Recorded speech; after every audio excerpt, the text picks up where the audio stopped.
Hey guys, welcome back. This is the story about what if Naruto had the Poison King bloodline. How would this affect the shinobi world? To find out, watch this video till the end. Before we start, I want you guys to please like, share and subscribe this channel. Your support means the world to me. Let's dive in. It was another peaceful in Konoha, the village hidden in the leaves. One of the great 5 villages of the elemental nations. Well, if by peaceful you mean having the Hokage monument painted by none other than 12-year-old Naruto Uzumaki, Jinchuriki of the 9-tailed demon fox, Kyuubi. Right now, Naruto was being chased down by 2 chunin around Konoha, the blonde Uzumaki laughing the entire time. Hahaha. Give it up. You're just mad because you don't have the guts to do what I did. Do ya, losers? Wannabes. You'll never catch me. Laughed Naruto as he jumped off of the many buildings of Konoha before he tricked the 2 chunin by pretending to jump ahead while instead deciding to hide behind a blanket which looked just like the fence behind him. Ahahaha. That was too easy. He laughed, not noticing his teacher Iruka Yamino behind him. Oh yeah, Naruto? Asked Iruka, shouting, making Naruto jump and scream slightly at the sudden surprise of having his teacher appear behind him out of nowhere. Where'd you come from, Iruka-sensei? What are you doing here? Asked Naruto as he landed on his backside, having somehow defied physics by staying in the air longer and turning himself around as he fell. No, what are you doing here? You're supposed to be in class. Stated Iruka as Naruto gulped slightly. Konoha Ninja Academy, half an hour later. I'm at the end of my rope, Naruto. Stated Iruka as he looked down at Naruto, who was now tied up by ropes. No one besides a certain shy Hyuga in the back, noticing as a barely noticeable purple chakra gathered around Naruto's right hand for a fraction of a second, as Iruka continued to berate him, making Naruto grunt. Alright. Because you missed it, Naruto. Everyone will review the transformation jutsu. Stated Iruka, making most of the class groan as they all got into line. All the students transforming into Iruka, some students with some oddities in their transformation, but most of them got it down. Soon enough it came to Naruto's turn. Transformation jutsu. Shouted Naruto as blue chakra started swirling around him for a second before he was covered in a plume of smoke. As the smoke faded away, instead of the expected Iruka clone, in Naruto's place was an attractive adult woman with twin blonde pigtails, which had a strange tint of purple to it, and Naruto's signature whisker-like birthmarks on her cheeks. A real killer. She was completely naked beside some convenient smoke covering her private areas. Upon seeing this, Iruka couldn't help but to be shot back by the torrent of blood which shot out of his nose. Ha. Got you. That's my sexy jutsu. Laughed Naruto as he returned to normal in a puff of smoke as he pointed at Iruka. Cut the stupid tricks. This is your last warning. Shouted Iruka, his head growing to about 3 times its usual size. Konoha Ninja Academy, the next day. The day was graduation day at the Ninja Academy, where the Genin hopefuls would test to see if they could graduate and become a part of a Genin squad. The final test for becoming a Genin consisted of preforming the clone jutsu, something which Naruto could never preform for the life of him. So far, all the students managed to pass their tests and gain the right to wear the Konoha symbol on their headbands. Now it was Naruto's turn to try and preform the clone jutsu. Alright Naruto, you can do this, thought Naruto to himself, as he tried to encourage himself as once again, his chakra started to swirl around him. Clone jutsu. He cried out as a puff of smoke appeared next to him, which dispersed to show nothing but a pale and lifeless version of Naruto. You fail.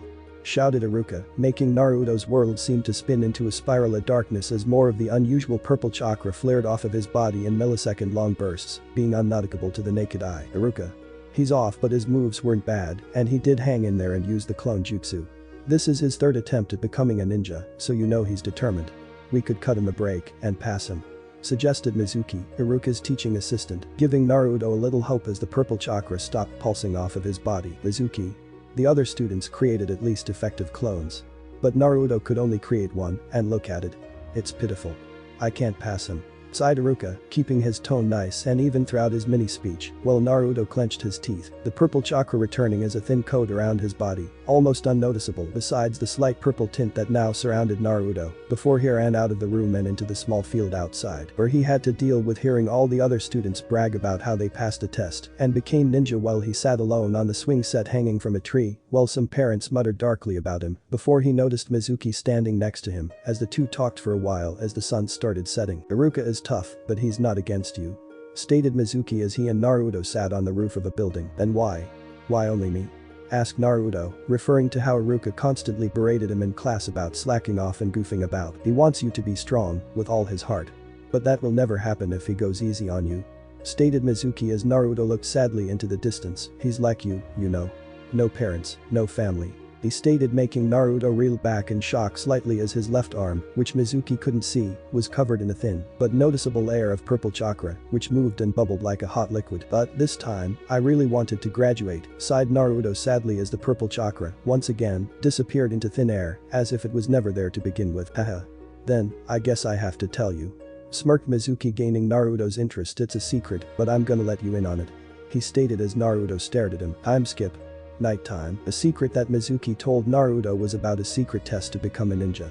All Naruto would have to do would be to steal the scroll of seals from the Hokage's office and meet Mizuki in one of the forests outside of Konoha, while also learning a jutsu from the scroll. Multi-shadow clone jutsu?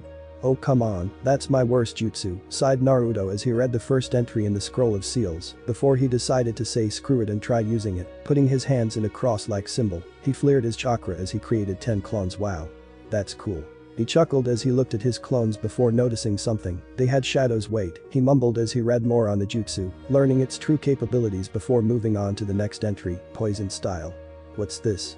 He asked himself as he and his clones read up on Poison Style. The thing that caught their eyes was the fact that they mentioned the jutsu belonging to a bloodline. Deciding to try it out, Naruto picked the first jutsu he found on Poison Style and decided to test it out. Poison Style. Poison Swamp. He called out as he slammed his open palms onto the ground before purple chakra flowed off of his arms and created a bog-like area made out of the chakra, which smelt like death. Meanwhile, somewhere in the land of fire, asked a man with purple blonde hair, in his mid-30s, wearing a red long-sleeved shirt and a dark blue pair of long-legged pants with the traditional ninja sandals, as his blue eyes widened, feeling a power from Konoha which he never expected to feel in his lifetime, making his eyes darken as he realized that the Hokage, Hiruzen Sarutobi, lied to him about his nephew being dead 12 years ago, before he started going through hand signs, ending it by biting his thumb hard enough to draw blood, before he slammed his palm onto the ground, making a ceiling array appear before it disappeared in a plume of smoke, leaving before a horse-sized fox with 5 tails. Oh, hey there Jin-sama. What is it you want this time? Asked a fox politely to the man. Santo, I need you to carry me back to Konoha as fast as you can. It'd seem like my nephew is still alive. Stated Jin as he put on a Konoha Jonin vest, which was torn and ripped from multiple battles, the holes being poorly stitched together. So, not only is Naruto-sama alive, but he's awakened his bloodline. Asked Santo as he lowered his body enough that Jin could get on before the two made off in the direction of Konoha, not noticing as a man with long white hair stared at the two in shock as he heard the name, Naruto. Hey. Boss. Iruka-sensei is coming. Shouted one of the many clones that Naruto had made to keep an eye out for Mizuki, and he looks really mad. It stated before it dispelled, giving Naruto its memories. Alright. Time show Iruka-sensei what I learned. Smirked Naruto, his clothing covered in dirt. After reading up on everything about the multi-shadow clone jutsu, Naruto decided to use it to help him learn jutsu faster. He managed to use most of the poison style moves, while also learning some other forbidden jutsu, not that he knew what they were forbidden.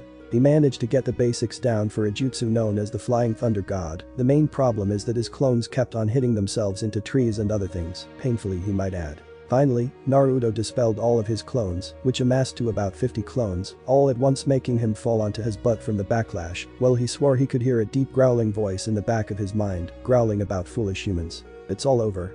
Haha. Smirked Iruka as he walked up to the prone Naruto, who started to laugh. He asked confused. Taught me already, not bad. You're quick Iruka-sensei. I only had time to learn a handful of techniques. Chuckled Naruto as he scratched the back of his head while Iruka stared at him impressed. He's been out here practicing. I can tell how hard he's been working, thought Iruka to himself as he looked over Naruto's form, taking notice of the sweat and dirt on his clothes. He also took notice of the purple stained patches on Naruto's sleeves, stains which were usually from poison. Listen, Iruka-sensei, I'm going to show you this awesome jutsu I learned, and you're going to let me graduate, and everything will be okay. That's the way it works, right? Anyone who learns a jutsu from the scroll pass. Smirked Naruto, setting off major alarm bells in Iruka's mind as his eyes widened. Where'd you get that idea? Asked Iruka, worried that his student, his little brother figure, was tricked into doing a major act of treason against his village. Mizuki-sensei told me about it. He told me where to find the scroll and this place. There is no secret test, is there? Naruto asked, starting out as a rant before he noticed Iruka's horrified face, before he noticed a bunch of kunai and shuriken flying towards Iruka. Poison style. Poison blockade. He called out as purple chakra rose out of the ground, forming a massive wall which blocked the kunai and shuriken. So that's how it is, I should have known, sighed Iruka, not showing his surprise that Naruto learned that jutsu as he turned towards the tree behind him, where Mizuki was standing. Naruto. Give me the scroll, now. Demanded Mizuki as he stared down at Naruto and Iruka, the former being confused as all hell right now. What's going on here? Asked Naruto confused as he lowered the wall of poison. Naruto, don't let Mizuki get the scroll. It contains forbidden jutsu that can put this village in grave danger. Mizuki used you to get the scroll for himself, for his own power. Shouted Iruka, making Naruto growl slightly as he glared at his academy teacher. Naruto, Iruka's just trying to scare you, cause he doesn't want you to have the scroll. Stated Mizuki calmly, making Naruto look between his two teachers. Stop lying, Mizuki. Don't let him trick you, Naruto. Shouted Iruka, making Mizuki chuckle as Naruto felt an odd tingling sensation go down the length of his spine as two glowing red slitted eyes stared at the three from within the bushes, its five tails waving through the air dangerously as it focused on Mizuki and Naruto specifically. Oh, I'll tell you who's really lying. Smirked Mizuki, making Iruka shout in protest of the suggested action. They've been lying to you your whole life, Naruto. Since the decree 12 years ago. He stated, making Naruto even more confused than he already was. What decree? Asked Naruto as the red eyes moved behind him. Everyone knows except you. Iruka's trying to hide it from you even now, he'd do anything to shut me up. Smirked Mizuki, satisfied in knowing that. What is this decree? And why does everyone know about it? Asked Naruto, still hopelessly lost. Don't tell him. It's forbidden. Shouted Iruka in protest as he walked in front of Naruto, only to get pinned to the hut behind them by another volley of Mizuki's kunai. The decree is, none can tell you the nine-tailed fox is inside you.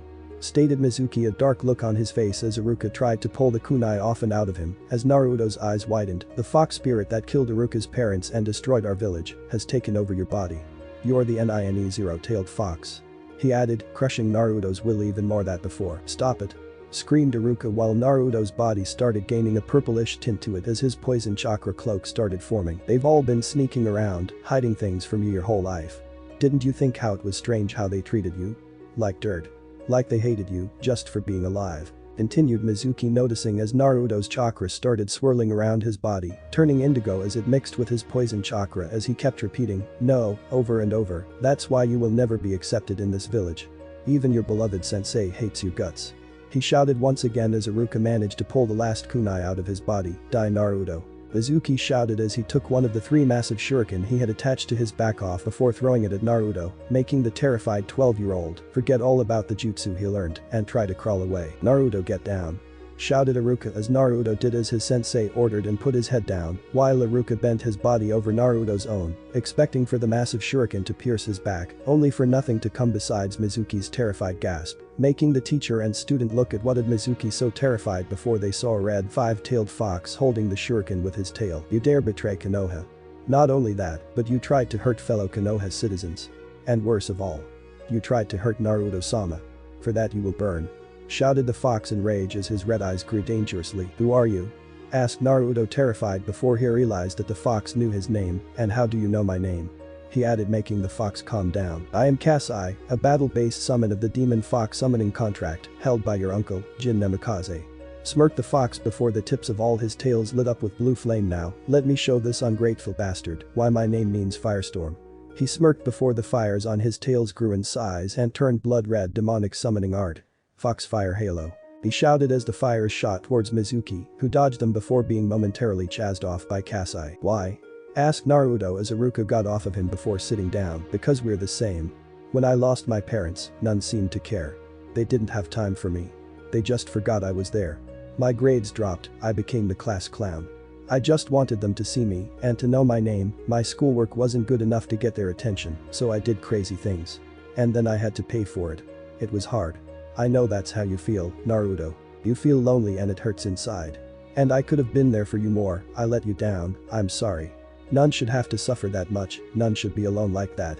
Ranted Iruka, tears flowing down his face as moisture gathered in the corner of Naruto's eyes before a white fox nuzzled its way in between them. Don't cry. You both have each other now, begged the white fox before the trio heard chuckling as Mizuki landed back up on the tree he was earlier, before he threw the second of his large shuriken into Iruka's back. Don't make me laugh. Iruka always hated you. He was orphaned because the nine-tailed fox killed his parents. And that beast is now inside you. He'd say anything to get the scroll from you. Shouted Mizuki, laughing, making Naruto decide on what he would do next as he ran away as fast as he could, making Iruka scream after him. You big meanie. How did you beat Kaka? Shouted the white fox, making Mizuki laugh. He was pathetic. All it took was a simple genjutsu and he went the entire wrong way. laughed Mizuki, making Iruka growl as he pulled the shuriken out of his back before throwing it at Mizuki and running away, taking the white fox with him. We tune in as Iruka is jumping through the trees of the forest looking for Naruto. Soon enough, he found said blonde jumping ahead of him with the scroll on his back. Naruto? Everything Mizuki said was a lie. Give him the scroll. Hurry. He's coming after you to take it away. Shouted Iruka as he sped up to catch up to Naruto, eventually overtaking him in terms of speed before Naruto tackled him in the chest with his shoulder, causing the two to fall to the ground below them while Iruka fell onto his back. Naruto managed to land on his feet while panting harshly. It can't be, Iruka growled while Naruto backed up against a tree, holding the scroll in his lap. How did you know, Naruto? How did you know? Iruka started as a puff of smoke covered his body, revealing Mizuki in his place, that it was me and not Iruka. He growled, making Naruto smirk and chuckle before, like Mizuki, his body was covered in a puff of smoke, revealing Iruka in his place. Because I'm Iruka. Smirked Iruka, the scroll having been the white fox from earlier, only transformed. You're a fool. Why are you protecting that freak? He's the one who wiped out your family. Shouted Mizuki, unknowing that Naruto and a certain pissed off five-tailed fox were listening. I don't care what you say. You're not getting your hands on that scroll.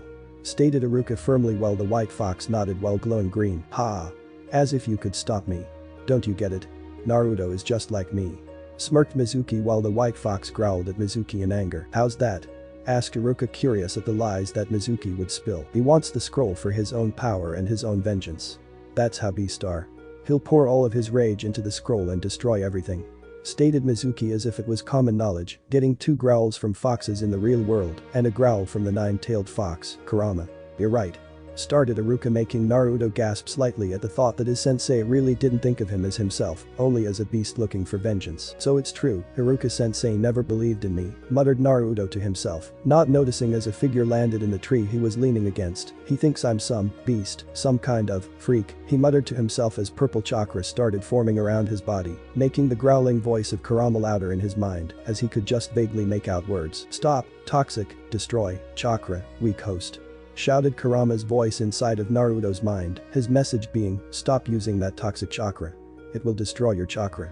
And I, the mighty Kyuubi, will not have a weak host. That is how beasts are, stated Iruka, making Naruto's eyes widen slightly, but that's not who Naruto is, he's nothing like that. Naruto's one of a kind, works hard, puts his whole heart into it. Sure, he messes up sometimes and everyone jumps on him. But his suffering only makes him stronger. That's what separates him from being a beast. So, you're wrong. He's nothing like the 9-tailed fox. He's Naruto Uzumaki. Of the Hidden Leaf Village. Shouted Iruka, making the figure in the trees nod in understanding and joy, while Naruto cried his eyes out pretty much, while Mizuki took the last massive shuriken off of his back. You really believe that dribble? Iruka, I was going to save you for later, but I've changed my mind. You're finished. Shouted Mizuki as he started spinning the shuriken, getting ready to throw said weapon at Iruka before he was tackled out of the way by Naruto, making the shuriken fly way off course and through the trees, cutting off a few branches. Poison style. Paralysis bullet. Shouted Naruto as he spat out a bullet of poison, which hit Mizuki dead on, making him hit a tree, leaving him in a standing position. Naruto. Shouted Iruka in shock as he stared at his student, who was covered in a visible and bubbled layer of poison which was shaped in a similar manner to a fox, with pointed ears and 9 tails swishing around in the air wildly. Not bad, for a little punk. Growled Mizuki as he glared at Naruto, whose eyes had turned red while his pupil became slitted. If you ever lay a hand on my sensei, I'll kill you. Growled Naruto, making Mizuki smirk. Such big words. I can completely destroy you with a single move. Shouted Mizuki as Naruto put his hands into the cross-like hand sign that belonged to his new favorite jutsu. Take your best shot, fool. I'll give it back to you 1,000-fold.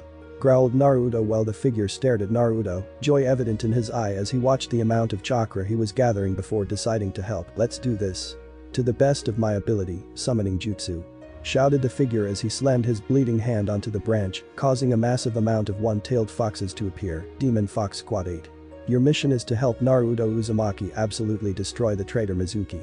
Shouted the figure, making all the foxes nod as they jumped behind Naruto. Shadow Clone Jutsu.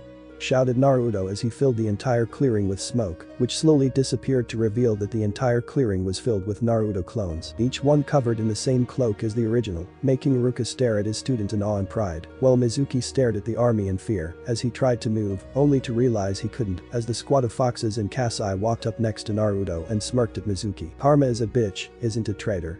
Asked Kasai, smirking as he had 2 of his tails form across like sealed demonic copy. Multi-shadow clone jutsu. Kasai shouted as more puffs of smoke erupted around the field, signaling the creation of Kasai's 20 clones, making a small dark patch start growing at the crotch of Mizuki's pants, while Iruka smirked, both proud of his student for creating solid clones and taking a little satisfaction in what was about to happen. Poison style. Poison bullet. Demonic fire style. Foxtail hell flame. Shouted Naruto and Kasai at the same time as all the Naruto clones fired orbs of poison out of their mouths, while the Kasai clones fired 5 balls of fire each, all of which shot towards Mizuki, leaving him as a burnt spasming mess on the floor. "You okay, Iruka-sensei?" asked Naruto as he dispelled all of his clones, not getting any sort of overload as thankfully they all had similar memories, Kasai doing the same. "Yeah," nodded Iruka as he noticed all of his wounds were healed. "He's truly amazing. He wants to surpass all the previous Hokage, and I'm starting to believe he might do it," he thought to himself before the figure in the tree, TWO Namikaze, jumped down. "Nice going there, kid. Using that jutsu with our bloodline is a great combo," smirked Jin as he patted Naruto on the back, making the kid look at him weirdly. "What? Can't an uncle congratulate his nephew?" he asked sarcastically, making Naruto and Iruka stare at him in shock. "You're my uncle, where have you been for the last 12 years?" shouted Naruto in shock as he stared at Jin. "Let me, Jin-sama. You see, Naruto-sama, Jin-sama was told by an unknown Anbu member that you were dead on the day of your birth. Heartbroken by the loss of his brother, his sister-in-law and nephew, he left Konoha and traveled around the elemental nations. Recently he found out you were alive when you used your bloodline," explained Kasai in a formal and polite tone of voice as he seemed to bow to Naruto, while the squad of foxes Jin summoned disappeared in a puff of smoke. "If you are Naruto's uncle, then show something that only you two could do," stated Iruka, being cautious about the safety of his student, making Jin sigh before his body was coated in a visible and bubbled layer of poison, similar to Naruto's, only his was more maroon in color, before the poison moved to the center of his palm. "Poison style. Poison hurricane." Jin shouted as a small tornado formed out of the poison, while Naruto mimicked the action. "Wait, you learned how to use this jutsu already, Naruto?" asked Jin in shock as he stared at the tornado in his nephew's hands. "Yeah. It took my clones 10 minutes to learn," nodded Naruto, happy that he finally had family. "How many clones did you have working on it?" asked Jin excitedly. I think 200, mumbled Naruto, trying to remember while Jin's eyes seemed to light up. "Holy moly, my nephew is a gold mine of a prodigy. Learned the shadow clone jutsu, poison bullet, poison blockade, and poison hurricane in one night. And he learned he can use shadow clones to help learn jutsu," thought Jin to himself as he decided to try something. "Hey Naruto. I want to show you a jutsu my brother made." He started getting both Naruto and Iruka's attention as Jin held out his left hand as a slight light escaped the sleeves of his shirt before a swirling ball of blue chakra formed in the middle of his palm. "Now, using all your clones, try to copy this attack," smirked Jin as Iruka stared at the attack in shock, while Naruto stared at it in awe and excitement. "Alright," cheered Naruto as he used his favorite jutsu again, easily making over 1,000 clones before they all started trying to mimic the attack. "Was that the Rasengan? The jutsu made by the 4th Hokage?" asked Iruka in shock once Naruto was out of earshot. "Of course it is. Why wouldn't it? I mean, I am his brother after all. I would know his jutsu," stated Jin as if it was a simple fact. "Wait, are you saying that the 4th Hokage is Naruto's father?" shouted Iruka in shock as he stared at the blonde who was using 4 clones to help make the swirling blue sphere of death known as Rasengan. "Of course he is. Look between the colored picture of Minato and Naruto and you'll see the similarities. I mean, give Naruto some bangs on the side that go down his face, add remove the whisker marks, and you have Minato," stated Jin, making Iruka freeze in shock as he went over the instructions in his mind, following them as well to realize that Jin was absolutely correct. An hour later, Jin was going to shout for Naruto to stop for the day before Naruto ran up to him and created a clone. "Uncle. Look," chuckled Naruto as he and his clone started swirling chakra around in Naruto's palm, creating a hollow version of a Rasengan. "Awesome, now test it on that tree," smirked Jin, making Naruto nod as he slammed the Rasengan into the tree, doing no damage whatsoever. "What? Oh come on," groaned Naruto before he felt Jin pat him on the shoulder. "Hey, you learned the first step on your own without any help. Tomorrow I'll show you how to make it powerful," smirked Jin, making Naruto smirk. "Now, if I knew anything about Uzumakis, they love their ramen. How about we stop at this shop I know which your mother and father spent half their time dating," he added, making Naruto cheer before hurrying after his fleeing uncle, who was staring at his left arm, more specifically the seals that were coming off. "I'm going to have to get Hokage-sama to reapply my chakra purification seals later tonight," he sighed to himself. It has been a few days since Mizuki tricked Naruto into stealing the scroll of sealing, the incident being personally dubbed the Mizuki incident by Hiruzen, Jin, Naruto and Iruka. In that time, Jin had started training Naruto in the shinobi arts, something which he found the whiskered blonde was missing a lot on. On the day directly after the incident, Naruto had met a young boy by the name of Konohamaru, who was trying to attack his grandfather, Hiruzen, the third Hokage. After following Naruto for a short while, Konohamaru got the chance to join Jin and Naruto in their training regimen, which the kid accepted. Now Jin was training the two boys before Naruto goes to team assignments, which had been delayed a few days because of the Mizuki incident. "Come on boys. You can do better than this," shouted Jin as he blocked kicks sent to the both sides of his head with his forearms. "We're just getting warmed up," shouted Naruto as he kicked off of his uncle's forearm before his cheeks puffed out, Konohamaru snapping his fingers, causing a small ball of fire to ignite in his hand. "Wind style. Vacuum wave," shouted Naruto as he started spinning before firing a massive blade of wind at Jin, before Konohamaru exclaimed his jutsu name. "Fire style. Exploding flame shot," shouted Konohamaru as he threw the small fireball into the blade of wind, catching the attack ablaze before Jin smirked and slammed both of his palms into the ground, causing a wall of poison to rise out of the ground. After it absorbed the force of the attack, it started turning into a tendril of poison, which shot out at Konohamaru and Naruto. "What?" shouted Konohamaru and Naruto in shock as they jumped out of the way of the attack, only to be grabbed by the leg by a tendril of poison coming out of the one they dodged. "Boys, I mastered poison style to where I don't have to say the name of my jutsu. Something I advise you do as well," stated Jin seriously before the tendril slammed the two boys into the ground before taking bells off of them. "And another shinobi tip, always be prepared for your opponent to do anything." He smirked as he helped Naruto up before getting Konohamaru onto his back. "Damn. I thought we had you with that," growled Naruto annoyed as his hand started glowing purple as a purple mist came out of Konohamaru's mouth before the grandson of the third Hokage shook himself awake and jumped off of Jin's back. "You two had a dangerous combo, especially since you are hardly a genin, Naruto, while Konohamaru is a civilian. I'm genuinely impressed by your advancement, though I have to wonder why you didn't use your clones, Naruto," stated Jin as he bent down to Naruto's height. "Well, recently using clones is starting to hurt, like my chakra is being damaged," mumbled Naruto slightly as a cloak of purple chakra, in the form of a fox manifested around him, making Jin's eyes widen in shock and concern. "Naruto, I need you to trust me with something, alright?" requested Jin as he wrote something on his left hand while Naruto nodded. "Uzumaki's sealing jutsu. Bloodline limit seal," Jin shouted as he slammed his palm onto Naruto's chest, causing lines of seals to move around his chest, as if on diagonal lines, before wrapping around his back and linking together with the kanji for 9 in the center of a circle of seals. "What was that for?" shouted Naruto in pain and surprise, a slight golden glow escaping from between his shoulder blades. "You have a highly advanced poison style, which if left unchecked is highly dangerous for your chakra coils," sighed Jin as he took off his shirt, showing that he also had a bloodline limit seal on his chest, as well as a line of seals on his left arm. "I used poison style too much, and now I have to use this chakra purification seal array that your father and mother made together to use any form of jutsu beyond poison style. The reason is that poison style is highly corrosive, meaning that it will break down any chakra it touches. Our bodies are modified to stop that on a basic level. But prolonged irregular use can have a very dangerous effect. I can no longer produce regular chakra, only poison chakra." Jin sighed as he put his shirt back on, Naruto looking at his before realizing that somehow Jin put a seal on his chest through his shirt. "Wait, I didn't understand most of that, but how did you put a seal on me through my shirt?" asked Naruto confused. "The Uzumaki clan were feared for their seals.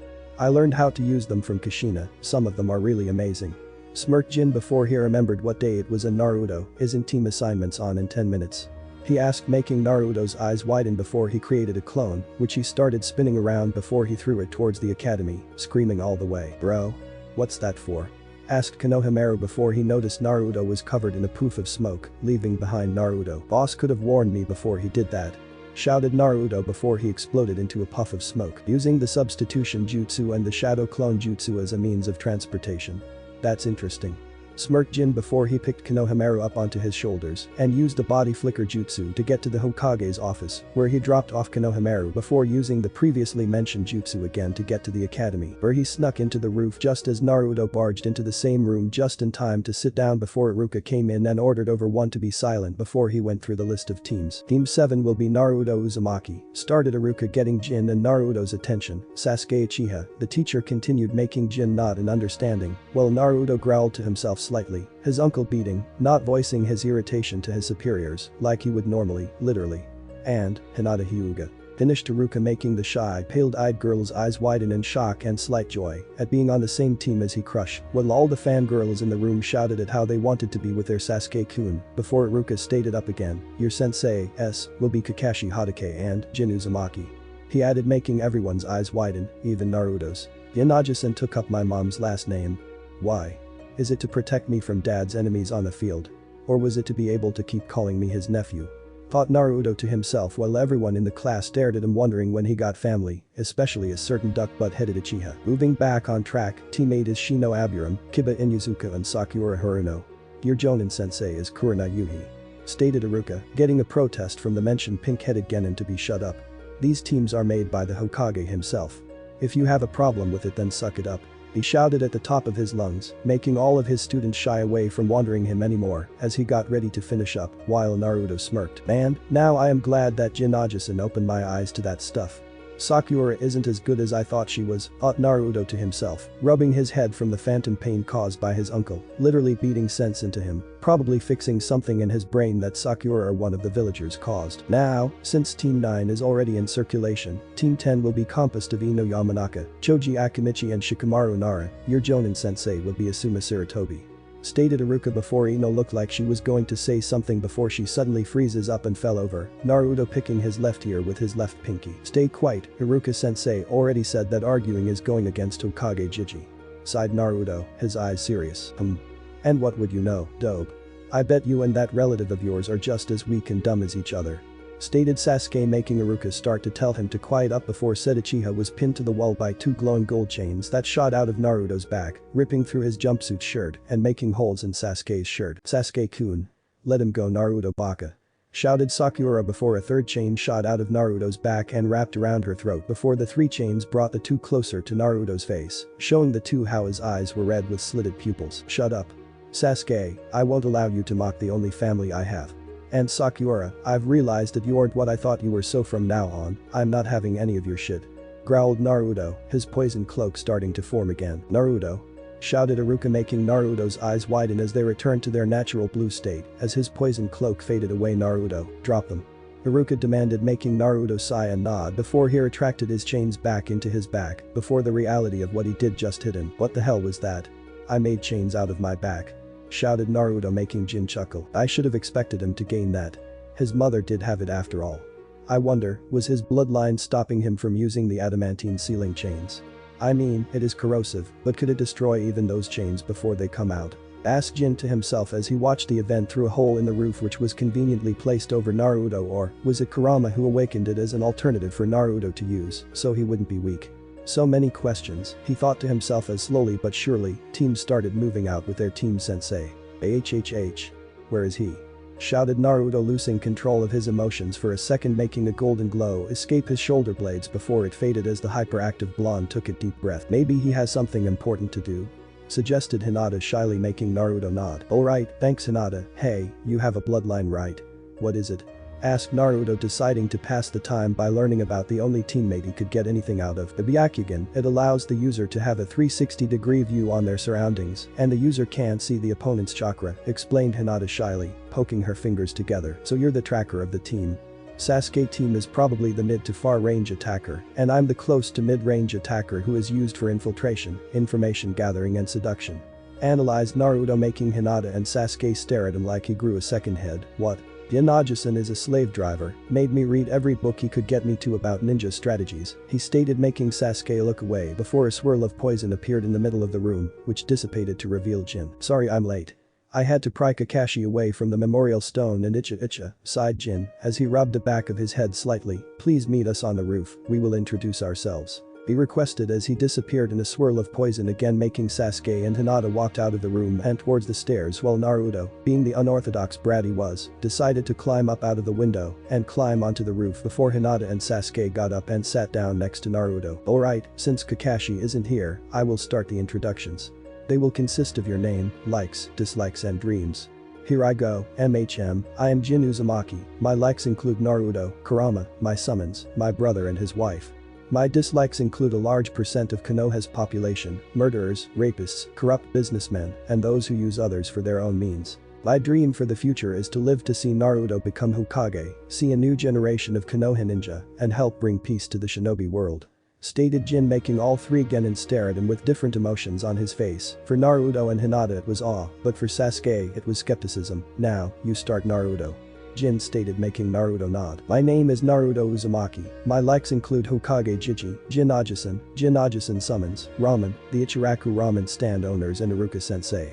My dislikes are almost the same as Jin Ajusen's, not including the Konoha population, but including people who cannot see the difference between a scroll and the kunai sealed within. My dreams for the future are to become a Hokage that surpasses all the previous ones, create an era of peace, make my parents proud, and to create peace between humans and 9 certain individuals. Stated Naruto, making Sasuke scoff at the idea of most of those dreams besides the last one, which gained the combined interest of Jin, Hinata, Sasuke, Kakashi, who had just appeared, and Kurama himself, making the same, though go through their heads who are these 9 individuals. Naruto? Who are you talking about? Asked Hinata. None expected the next phrase to come out of Naruto's mouth, not even Jin. The 9-tailed beasts. Stated Naruto, making everyone stare at him in shock. What?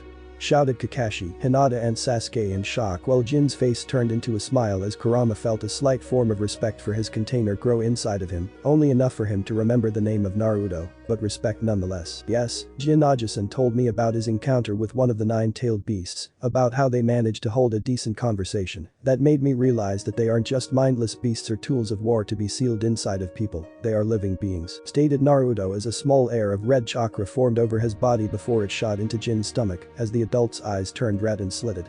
I guess this will have to do. Hello, humans.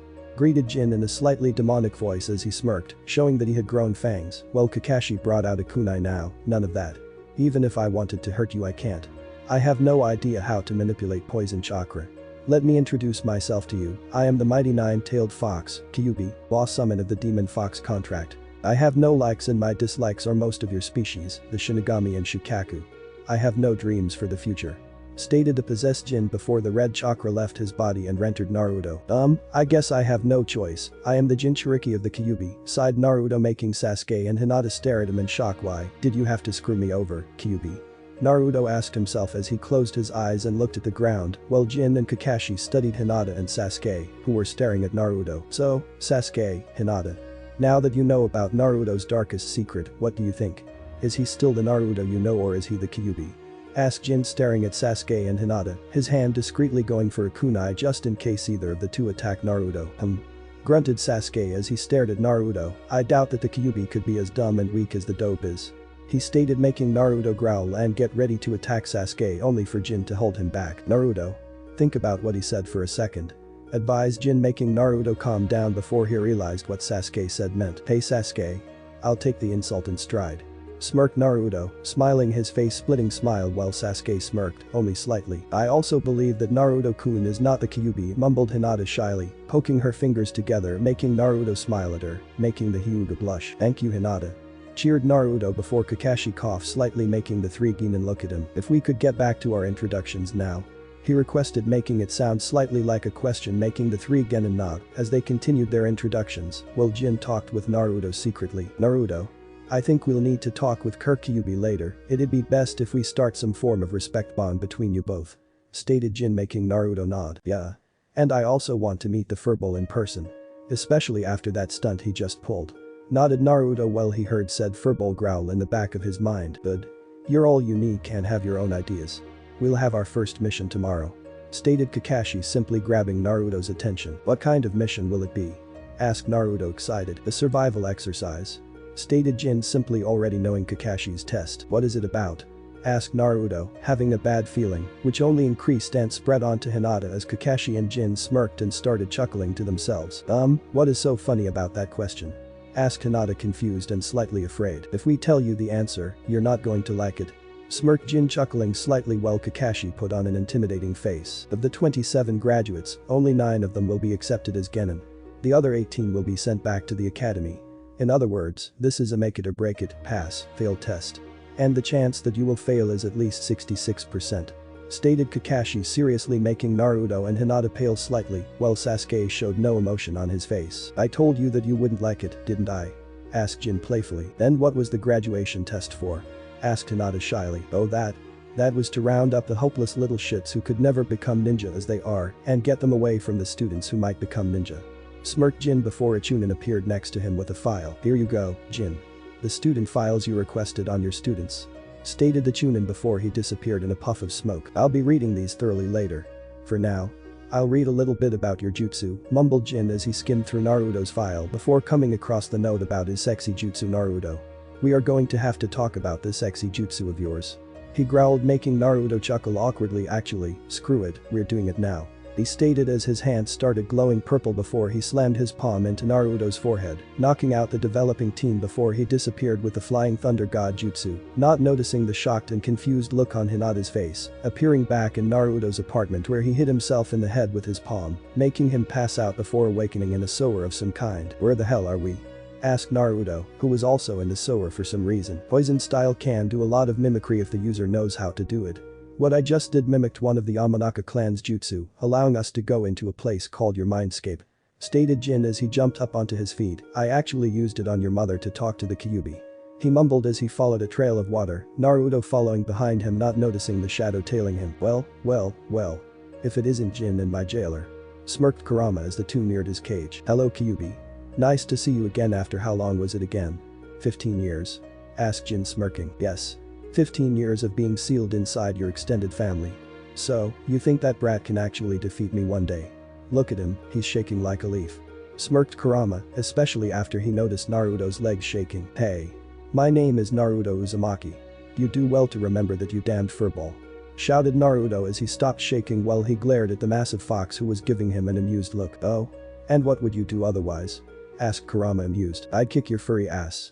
Shouted Naruto, and a random female voice making Jin pale and Naruto look around freaked out. Kurama, did you hear that? Asked Jin, freaked out, not even bothering to hide he knew the tailed beast's name from Naruto. Ah, yes I did. Sadly, I've been stuck with this ever since that brat decided to make that ridiculous jutsu of his. Growled Kurama, making Jin's eyes widen before he sighed. Did Naruto accidentally use the Uzumaki style transformation jutsu for his sexy jutsu? Asked Jin, making Kurama nod, getting an over-exaggerated sigh from the uncle. Okay, you can come on out now. I know that you are here and it's best to get this over with. Jin sighed, making the female voice that spoke in sync with Naruto earlier giggle, before what appeared to be a female version of Naruto jumped up onto Kurama's head, getting a growl from the fox. What the hell? Shouted Naruto in shock as he stared at his female counterpart. Hello me. Greeted the female Naruto, giving Naruto a taste of his own smile. The Uzumaki style transformation jutsu is usually saved until someone becomes of a mature age, as young use can lead to the development of a secondary personality under the highly specific and unusual conditions that the personality is formed by a highly used form where the user changes their personality. From what I read of your sexy jutsu, Naruto, you act more seductive while using it, so that gave shape to this female you, so if she ever got her own form, don't be surprised if she flirted with someone of your age, sighed Jin, conveniently explaining how this whole fanfiction bullshit came about. Call me Naruto. I like that name. Does it sound good, brother, uncle? Smirked the female Naruto, making a name for herself, making sighs come out of Kurama and Jin, while Naruto stared at her, jaw dropping. What the actual heck? Shouted Naruto in shock before both Jin and Naruto hit him over the head. No swearing. They both shouted before they blinked, realizing that they said the same thing. Oh my, you are more responsible, aren't you? Asked Jin, trying his best to hide a smirk. I guess. Shrugged Naruto, giggling slightly. Shinigami, if you are listening, I so want to kill you right now, growled Kurama, annoyed. As if you could. Whispered a voice in Kurama's ear, making the fox growl. Alright, Naruto. I want you to use half of your chakra and create one clone. Stated Jin, making Naruto nod hesitantly, making the one clone successfully. What is this for? Asked Naruto, confused and slightly worried about being late to Kakashi's test. I want to try an old seal that my brother theorized on with Naruto.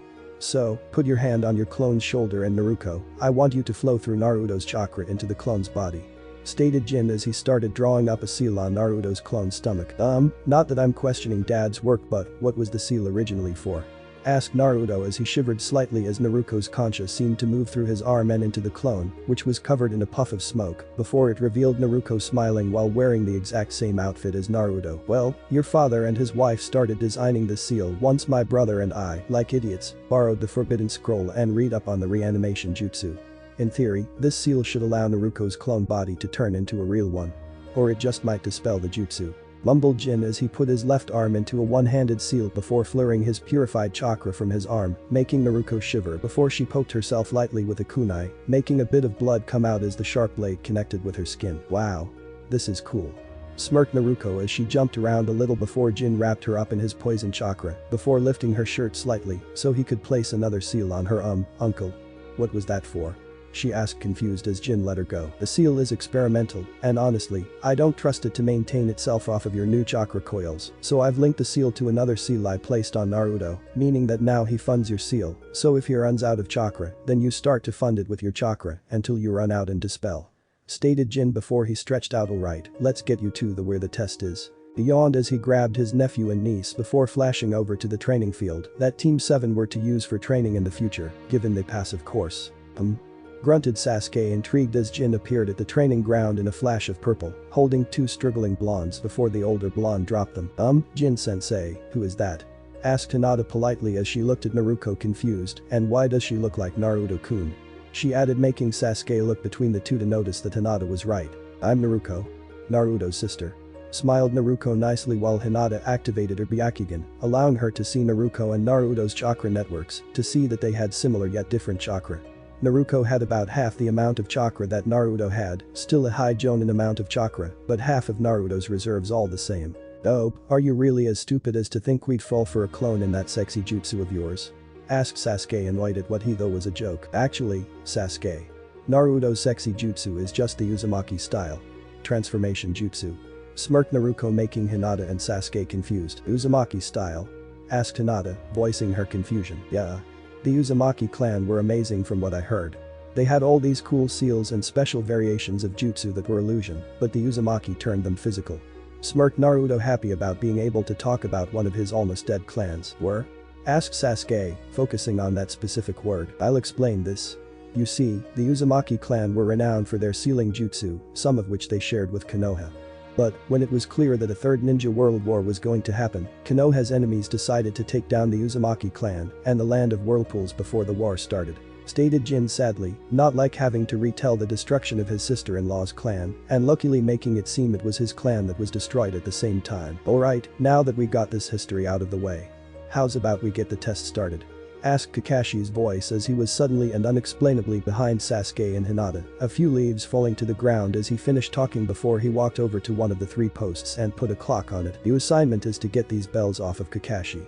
Smirked Jin as he jingled some bells before throwing them towards Kakashi, who hung them off of his flak jacket. And, if you can't get them by noon, you go without lunch. Stated Kakashi simply, smirking underneath his mask. You'll be tied to those posts and watch while I eat my lunch in front of you. So that's why he told us not to eat breakfast, thought Sasuke to himself, noticing that Naruto and Hinata didn't seem hungry at all. Glad I made you eat breakfast now, bro. Smirked Naruto, making Naruto annoyed. Yeah. You were right, grumbled Naruto, making Jin chuckle, while Naruto giggled slightly at her brother's expense. Wait a minute, there's only 3 of them, how come there's only 2 bells? Asked Naruto, confused, making Naruto, Hinata and Sasuke notice that, indeed, there were only 2 bells. Well, that way, at least one of you will end up tied to the post and ultimately disqualified for failing to complete the mission. That one goes back to the academy. Then again, all 3 of you could flunk out too. You can use any weapon, including shuriken. If you aren't prepared to kill me, you won't be able to take the bells. Explained Kakashi. But Kakashi-sensei, you might get hurt, mumbled Hinata shyly, poking her fingers together. When I say start, you can begin. Stated Kakashi, effectively ignoring Hinata's question. Get ready, he started, making all 14s crouch down slightly. Start. Kakashi shouted, making Naruto and Naruto jump to the field of trees to the left, while Hinata and Sasuke jumped towards the field of trees to the right. But, Jin. Are you sure it's a wise idea to allow Naruto to participate? I believe that she won't be able to do much of anything. Kakashi stated, voicing his opinion about Naruto. I assure you, Kakashi. Anything that Naruto knows, only she knows how to use it properly. Smirked Jin before he used the Flying Thunder God Jutsu to teleport away from the field and back to his secret house outside of Konoha, where he opened a secret chest containing a mask, a straw hat and a black coat with red clouds on it. Let me get my stuff on, partner. Jin stated simply as he took of his Jonin flak jacket and Konoha headband in favor of putting on his cloak and mask. Let us go. Pain will not like to be kept waiting for long. Stated an almost emotionless voice as Itachi Uchiha, killer of almost the entire Uchiha clan and missing Nin, appeared in a swirl of leaves, in a similar cloak. Tell me about it. Not to mention that Conan is a bitch and he done annoys the heck out of me. Sighed Jin, his voice deeper and demonic because of a seal placed on the mask.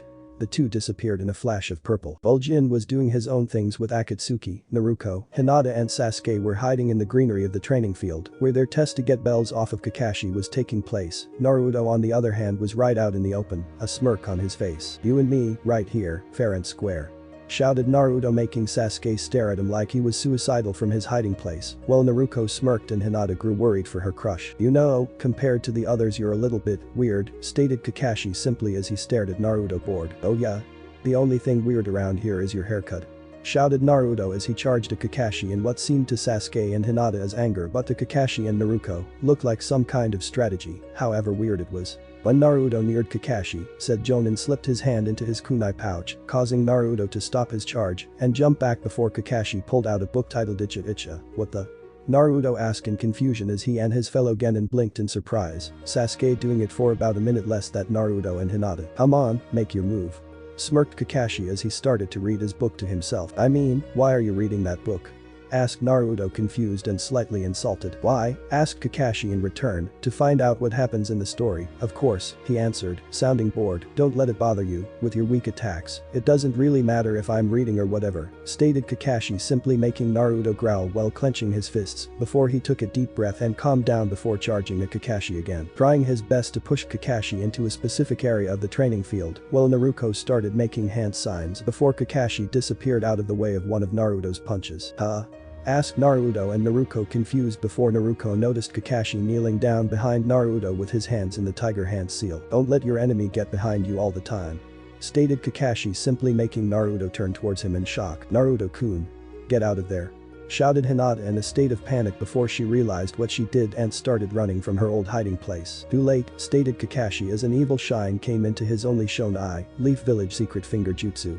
1,000 years of death," he shouted as he thrusted his hands towards an area where no one should thrust their hands, only for Naruto to turn into a log. "Leaf Village secret finger jutsu.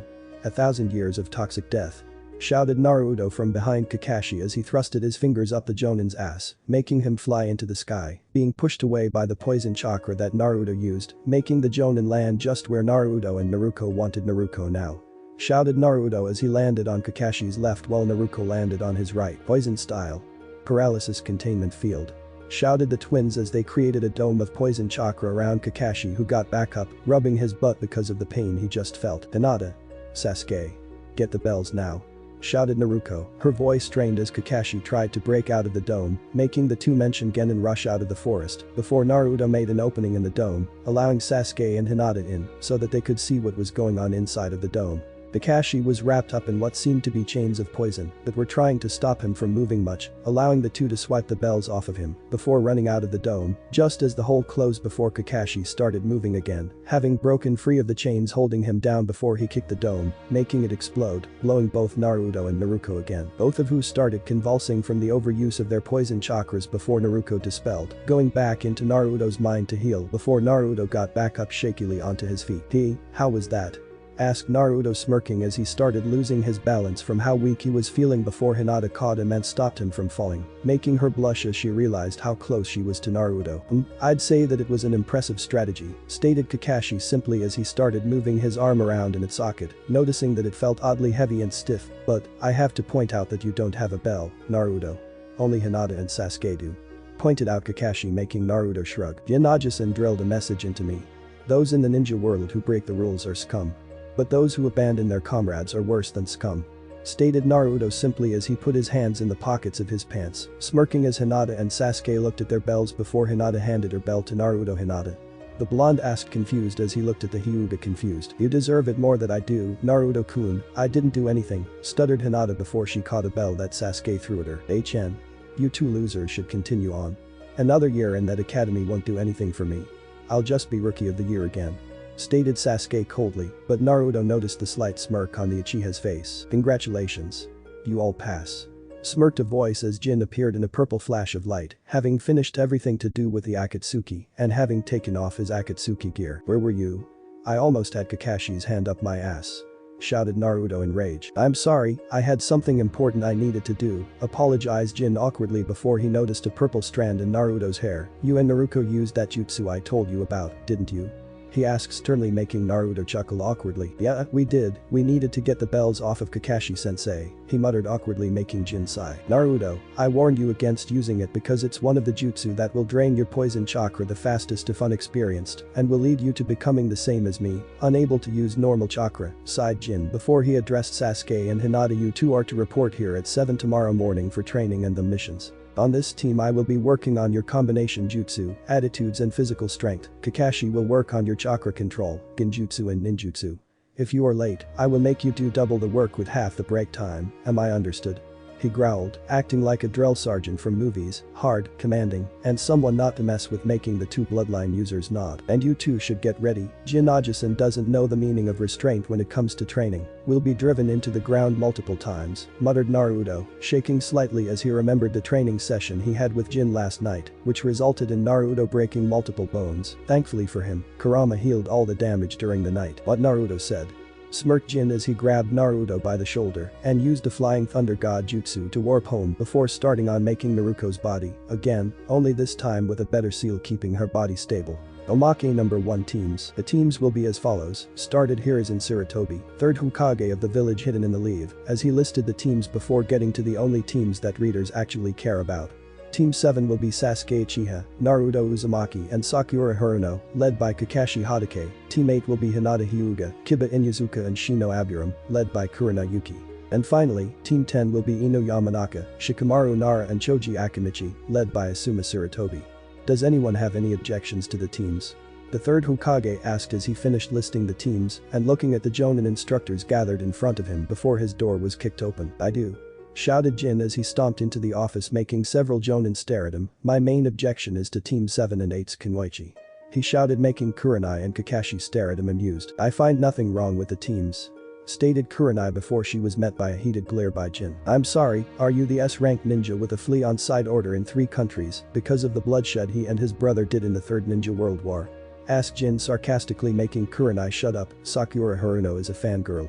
Putting her with Sasuke will make her want to do nothing but her slacking off and refusing to train, so she looks the best in front of Sasuke. While Hinata, she has confidence problems. Putting her along with Kiba and Shino will not go good, as from what I know, Shino is a silent guy, while Kiba is too loud. Neither of the two will help her with her confidence. Stated Jin, explaining his reasons for his objection. Then what do you suggest, Jin? Asked Hiruzen, sighing to himself while a few of the Jonin stared at Jin in shock, knowing his name and his nickname given to him in the 3rd Shinobi World War by Kiri, otherwise known as the village hidden in the mist, Jin Namikaze, the Dragon Flash. Omake number 2 training. Alright. You 3 will be facing my training regimen. Smirked Jin, making Naruto sigh, knowing that Hinata and Sasuke were in for pain. Chen. I bet it won't be that hard. Grunted Sasuke, bored before he jumped back as a whip hit him on the left shoulder, making the Uchiha notice the evil smile on his sensei's face. And just for that, while you do your laps, I will be whipping you with this whip. Smirked Jin, the image of the devil, or in Sasuke's case Itachi, appearing behind him, having a smile filled with the same evil as Jin's smile. Jin sensei, how many laps are we doing?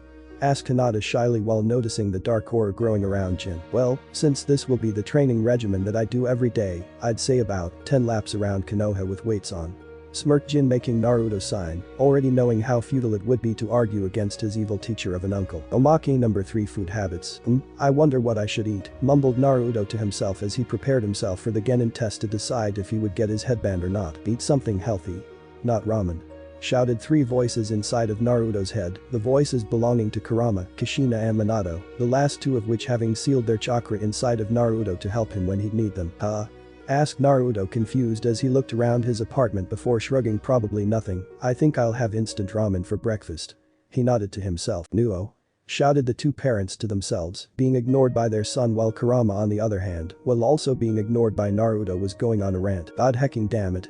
Why did I have to be sealed inside of a ramen-obsessed idiot? What hecking torture is this? Minato Namikaze, you are the most demonic human I have ever hecking known. Ranted Kurama as he kept swearing Minato and the Shinigami for what seemed to be hours. Omake number 4 reason Jin could make Naruto a body. Alright, time to test out my new seal, nodded Jin to himself as he stared at the sample he took from a dead body he found before using a shadow clone as the sacrifice for the reanimation jutsu to revive the ninja whose skin sample he took, making what seemed to be a Kiri ninja. What the? How am I alive? The last thing I remember is that Kakuzu guy and then nothing, mumbled the ninja to himself as he looked over his body. And what is up with my body? He asked absent-mindedly before he noticed Jin. He started screaming before Jin slapped a seal on his forehead, making him shut up as the cracks on his body started to release steam as they closed before the ninja started twisting his body in strange directions, before growling in a primal manner as he ran away, his skin quickly decaying. I do believe I just created a zombie. I'll have to kill it now, sighed Jin as he teleported to the flying thunder god seal he secretly put on the newly created zombie's body, before slamming a Rasengan onto its head, killing it before he used his poison chakra to dissolve the body. That was a failed attempt to revive my brother and his wife, he sighed before he went on his merry way, not noticing as a certain snake summoner saw what he did and chuckled to himself. Omaki number 5 really? Coo, chuckled a certain snake summoner as he walked up to Team 7 disguised as Kakashi, before he saw about 100 kunai and shuriken flying at him, making him dodge them all. Do you have a reason for your attack on me? Asked Orochimaru in Kakashi's voice before he noticed Kakashi and Jin glaring at him, making him pale slightly before he noticed the evil smirks on Sasuke, Naruto and Naruto's faces as the last two started going through hand signs while Sasuke activated his Sharingan. Poison style. Poison flood. Shouted the two Uzumaki as they spewed out a flood of poison from their mouths, which quickly wrapped around Orochimaru's ankles, before Sasuke finished a stream of hand signs and took in a large amount of air, making Orochimaru prepare to replace himself with a log before he noticed Hinata riding on Jin before hitting his chakra points, stopping him from using his chakra just as Sasuke fired his massive fireball, which lit the poison on fire, making it explode and roast Orochimaru, who snuck away to his own village as Jin congratulated his students, while Kakashi smirked. How was your attempt at giving Sasuke Uchiha the cursed seal? Asked Kabuto Yakushi, Orochimaru's right-hand man and best medic. I will never mention it again. Hissed Orochimaru as he shed his burnt skin before going into his lab and closing the doors behind him, leaving a confused Kabuto before he noticed a seal on the back of Orochimaru's shed skin, before Jin appeared in a flash of purple, the cloak of poison chakra staring to form around his body, while he smirked viciously as his cloak formed into the shape of a dragon, while Kabuto knew that he was about to see why Jin was fear as the dragon flash of Konoha. We tune in as Sasuke, Hinata, Naruto and Naruto are hiding in trees, waiting for their target to come out into the open so that they could spring their trap. This mission was of the utmost importance. Naruto, the target is going in your direction. Stated Jin through a communication headset. Got it, Jin-sensei. I see the target coming. Stated Naruto as he waited as the shadow of an animal ran by him before he looked ahead of him, connecting eyes with Naruto before the two jumped out of the bush, making their target turn towards them and hiss before running away, making the two Uzumaki chase after it, secretly guiding it to their target location. Sasuke, prepare the jutsu. Ordered Kakashi, making Sasuke nod in his hiding spot in the bushes that Naruto and Naruto were leading their target towards. Sasuke. Now. Shouted Naruto as the animal she and her brother was chasing leaped forwards. Temple of Nirvana Jutsu. Called out Sasuke as feathers surrounded the head of their target before it fell asleep. The target is asleep. Repeat, the target is asleep. Stated Sasuke over the communications as he inspected their target, which was a brown cat with a red ribbon tied around its left ear. Can you verify ribbon on left ear? Asked Kakashi back to his student. Affirmative. We got a positive ID. Sighed Sasuke bored before he noticed Jin in the bushes. That's good. We finally got Tora. Smirked Jin as he picked up the sleeping cat. Hao was blissfully unaware of anything before Team 7 jumped back to the Hokage Tower to report their success, where they waited for the Fire Lord's wife to get there to reclaim her cat, who she started smothering. Ah. My poor little Tora, mommy was so worried about her naughty little fuzzikins. Yes. Exclaimed the Fire Lord's wife before Hinata faked a cough to get her attention. Excuse me, Madam Shijimi, I'd recommend that you not smother Tora like that, cats don't like that, stated Hinata, having worked with Naruto, Naruto and Jin for so long that she had stopped stuttering. Hinata's suggestion made a light bulb flicker on in Jin's head as he warped away only to warp back a few moments later with a book. Madam Shijimi, these are books on how to take care of a cat in such a way that they will enjoy their time. Stated Jin as he handed the book to Madam Shijimi just before she left. Oh? Okay, I'll read it so that Tora doesn't run again. She nodded surprised as she walked out of the office. Now then, for Team 7's next mission we have several available tasks. Started here is in Sarutobi, the third Hokage of Konoha before Jin interrupted him. Hokage-sama. I would like to request a C-rank mission for my team. Stated Jin respectfully, making Hiruzen nod in understanding before he pulled out a mission scroll before tossing it towards Jin, who read it through before handing it to Kakashi. That is the details on your mission. You will be bodyguards on a journey. Smirked Hiruzen, making Naruto and Naruto perk up. Really? They both asked excitedly before they noticed a smile starting to form on Jin's mouth, making the twins shut up and straighten up, scared stiff from the sight. Your client should be coming in now. stated Hiruzen as he nodded towards a corner of a room, making Kakashi and Jin realize that an Anbu agent must have gotten their client. What the? A bunch of snot-nosed kids?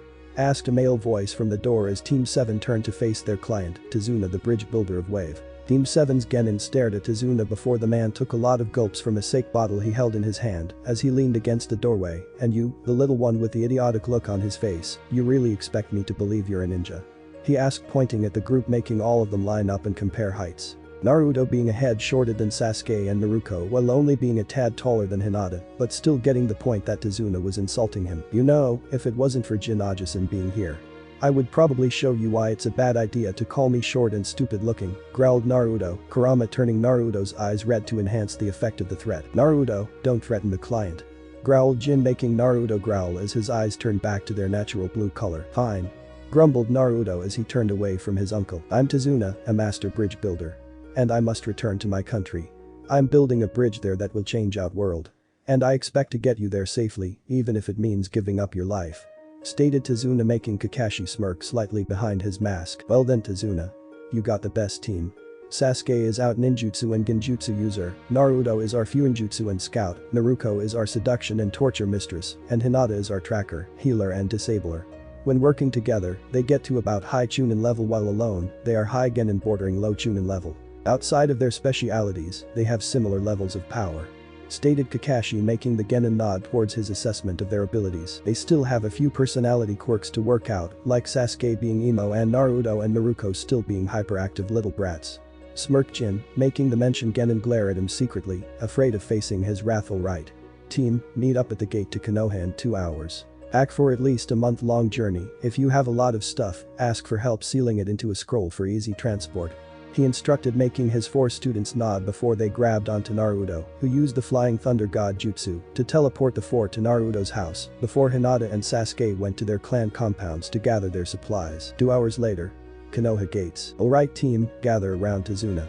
Well, C-rank missions usually involve taking out bandits if need be, sometimes missions can go south. So, we'll need to protect Tazuna up front. Instructed Jin, making Team 7 gather around Tazuna while Jin and Kakashi walked ahead of them, walking past 2 puddles before Gumzu and Maizu, the demon brothers, missing Nin of Kiri, the village hidden in the mist, came out of the puddle. A chain connected between gauntlets that the 2 brothers wore before they wrapped the chain around Jin and Kakashi, ripping the 2 jonin in half. Jin-sensei. Kakashi-sensei. Shouted the remaining members of Team 7 in shock before they shook themselves out of their shock and got ready, Naruto and Naruto running in first. 2 down. 2 up next. Smirked Gumzu as he and his brother rushed towards the Uzumaki twins before the 2 jumped over the chunin before landing on their chain, making the demon brothers fold backwards before the twins jumped away and went through hand signs along with Sasuke. Fire style. Fireball jutsu. Shouted Sasuke as he fired a fireball twice his size out of his mouth at the demon brothers as Naruto and Naruto finished their hand signs. Blind style. Great breakthrough jutsu. The 2 Uzumaki called out as they both fired massive gusts of wind at Sasuke's fireball, making it grow in size, creating a huge explosion as it collided with the demon brothers. Did you get them? Asked Tazuna, a little scared before Hinata pushed him down as she grabbed the arm of Gumzu, who had disconnected his gauntlet from the chain before the fireball landed, while Maizu ran towards Tazuna, his gauntlet ready to rip the bridge builder in 2, before Naruto knocked Gumzu away from Hinata before looking at the Hyuga and nodding. You're within my divination. Hinata shouted, making Maizu swear in his head before Hinata slammed her palm into his shoulder. 2, 4, 8, 16, 32 palms. She shouted as she finished her clan jutsu, sending Maizu flying into a try before she turned to where Naruto and Gumzu were fighting, only to see the blonde female getting stabbed in the arm by Gumzu. A poison? Your gauntlets are covered in poison. Asked Naruto calmly, unnerving Gumzu and a still conscious Maizu slightly. Yeah.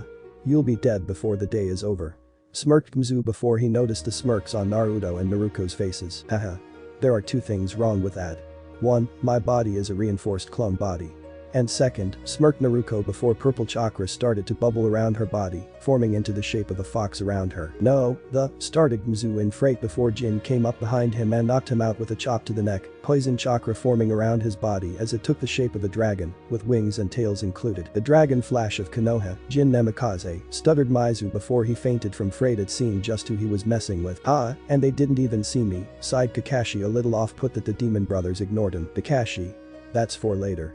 Now, Tazuna, care to explain to my why 2 chunin level ninja were after your head? Growled Jin, anger clear in his voice before he noticed Sasuke and Hinata staring at him shocked. What? He asked confused. Inagisan, that guy called you by your actual name, not Jin Uzumaki. Sighed Naruto, making Jin sigh before he and Naruto made their poison chakra cloaks drop before Jin held his hand over his left eye, looking pained for a second before he blinked, going back to normal as he took his hand off of his eye. Are you okay? Asked Naruto concerned. Yeah, my eye, it felt like it was burning for a second there. I'm fine now, sighed Jin, breathing a tad bit hard before he gave what Team 7 labeled his answer me, or you die glare at Tazuna. Now, again, why were the demon brothers, Chunin level missing Nin from Kiri after you? He growled. Say, Jin Ajisan. Since Sasuke and Hinata know about it, do you think you can tell us about the history of the Namikaze clan? Asked Naruto as Team 7 sat on a boat on the way to Wave, Tazuna's homeland and current slave country to Gado of Gado Shipping, a secret slave, a drug-dealing cooperation who were bleeding Wave dry of all resources and hope and cut the land off from the outside world. You've been asking me about it forever. I guess I'll give in this once, sighed Jin, making Naruto and Naruto start to grow slightly wider as they got excited now. Where should I start? He mumbled to himself as he thought of where to start on the Namikaze clan, before the idea popped into his head. Alright. I'll start from the beginning. You see, at first the Namikaze clan were a can of civilians. None of us really wanted to be ninja, but during the time of the clan wars, we had to fight, and so we did. Sadly, without anything special and going up against the Senju and Uchiha clans mostly, our clan was being quickly extinguished, but then, our leader left the clan in the time it needed him most. Started Jin, beginning his long explanation of the Namikaze clan history. But why would he abandon his clan, his family? Asked Naruto, confused and upset with the idea of abandoning your family. None knows exactly why. But when he came back, every one of our clan felt an odd power enter their bodies, changing them ever so slightly. This was the beginning of our poison chakra bloodline. The most popular theory people had was that the leader had managed to get the approval of some kind of deity to bless our clan with the power. Answered Jin, piquing Kurama's interest from inside the seal on Naruto. Could it be? No, growled Kurama to himself as a being from the times of the clan wars popped into his mind before he dismissed the idea because of how improbable it seemed. It was with that power that helped them stay alive for long enough for Hashirama Senju and Madara Uchiha to create Konoha, where they created a small compound just outside the walls. It was in this compound that multiple events happened. It was where my grandfather was born and where the clan met its almost extinction. Jin continued on, piquing Sasuke's interest far more than before. What do you mean, almost extinction? Asked Sasuke, making Jin sigh. It's almost the same that happened with your clan. When my grandfather was 8, my great-grandmother killed the entire clan besides him. When he asked why she did it, she acted insane before trying to attack him before she was forced to flee. My grandfather then dedicated his life to revenge, and he got it in the end. He killed his mother, but not before she told him the truth on why she killed the clan. She killed the entire clan because she hated what they started doing since the beginning of Konoha, breeding with people from bloodline-wielding clans. I have no idea what bloodlines they managed to gain, but my great-grandmother hated that tradition and was completely content with having no children. In actual fact, my grandfather was made by a drunk accident that both of the guilty parties decided to deny any part in. But, back to the story, the reason she killed the entire clan besides him was so that he could change the clan. She knew that none besides the clan head could change the clan, so she killed everyone who could oppose her son in creating a far better Namikaze, explained Jin, making all of his genin and Tazuna stare at him in shock at the complex history behind the Namikaze clan, and that's just what he did. He swore that our family would never go back to whoring ourselves out just to make our bloodline arsenal grow, not that it worked in the first place. A few years later, he had a wife and 2 children, a girl and a boy. His son managed to live a good long life while his daughter, she died in the Second Shinobi World War, with no heir. Then, my father married and a few years later had me and Minato. When we were 5, he and our mother died, leaving us as the last 2 Namikaze in existence. He continued, sadly, making Sasuke realize that like him, Naruto was the last of a clan that was massacred by one of their own. Wow, that's one hell of a story, stated Tazuna, amazed. Yeah, the story of many clans aren't pretty. Much like the Uchiha's cure of hatred or the fact that the last Senju is a gambling addicted drunk with no form of luck. Sighed Jin, making Sasuke stare at him confused, but decided not to bring up the subject. But what was up with you earlier? I mean, you look to be in a bit of pain. Asked Tazuna, making everyone on the boat stare at the two. I honestly don't know. I was deactivating my poison cloak before I accidentally let some of my poison chakra into my eye, more than I've normally done. It hurt, like it was trying to change, but something was stopping it. sighed Jin as he stared into the water as the ship passed into a wall of mist before he swore he saw his eyes turn slitted and red, not like a fox's eye, more like a lizard's eye. Well, 3 comma-like marks with lines going horizontally through them spun around his pupils before he blinked, his eyes returning to normal, before he noticed something off with the mist. This mist, it's far too thick for an area like this. If I had to say, I'd say that someone is artificially creating this mist. He stated, getting a nod from Kakashi. I thought so too. Not only is it thick, but it's full of chakra. Obviously the hidden mist jutsu. Now, what missing nin know the jutsu? Asked Kakashi as he adopted a thinking pose with his left hand holding his covered chin. Zabuza Mamachi. Demon of the hidden mist. One of the 7 ninja swordsmen of the mist. Answered Jin, making Kakashi nod. Yes. This mission is getting worse and worse as time goes on. Sighed Kakashi as he pulled out his Icha book before he started to read it, while Jin prepared some blood on his hand for when the team made it to land. Hey. If we know that Zabuza is probably going to be attacking us, why don't we surprise him a little? Asked Naruto, smiling the kind of smile he wore when he was about to prank someone while Hinata and Sasuke stared at him curious. What do you mean, Naruto-kun? Asked Hinata curious before Naruto whispered his plan into her ear, making Hinata nod before the two used the transformation jutsu to turn into each other, making Jin and Naruto smirk as they looked at Kakashi and Sasuke respectively, making the two sigh before they did the same as Naruto and Hinata, and swapping looks with the person of their ranks. This is going to be an interesting try to see what he'll do.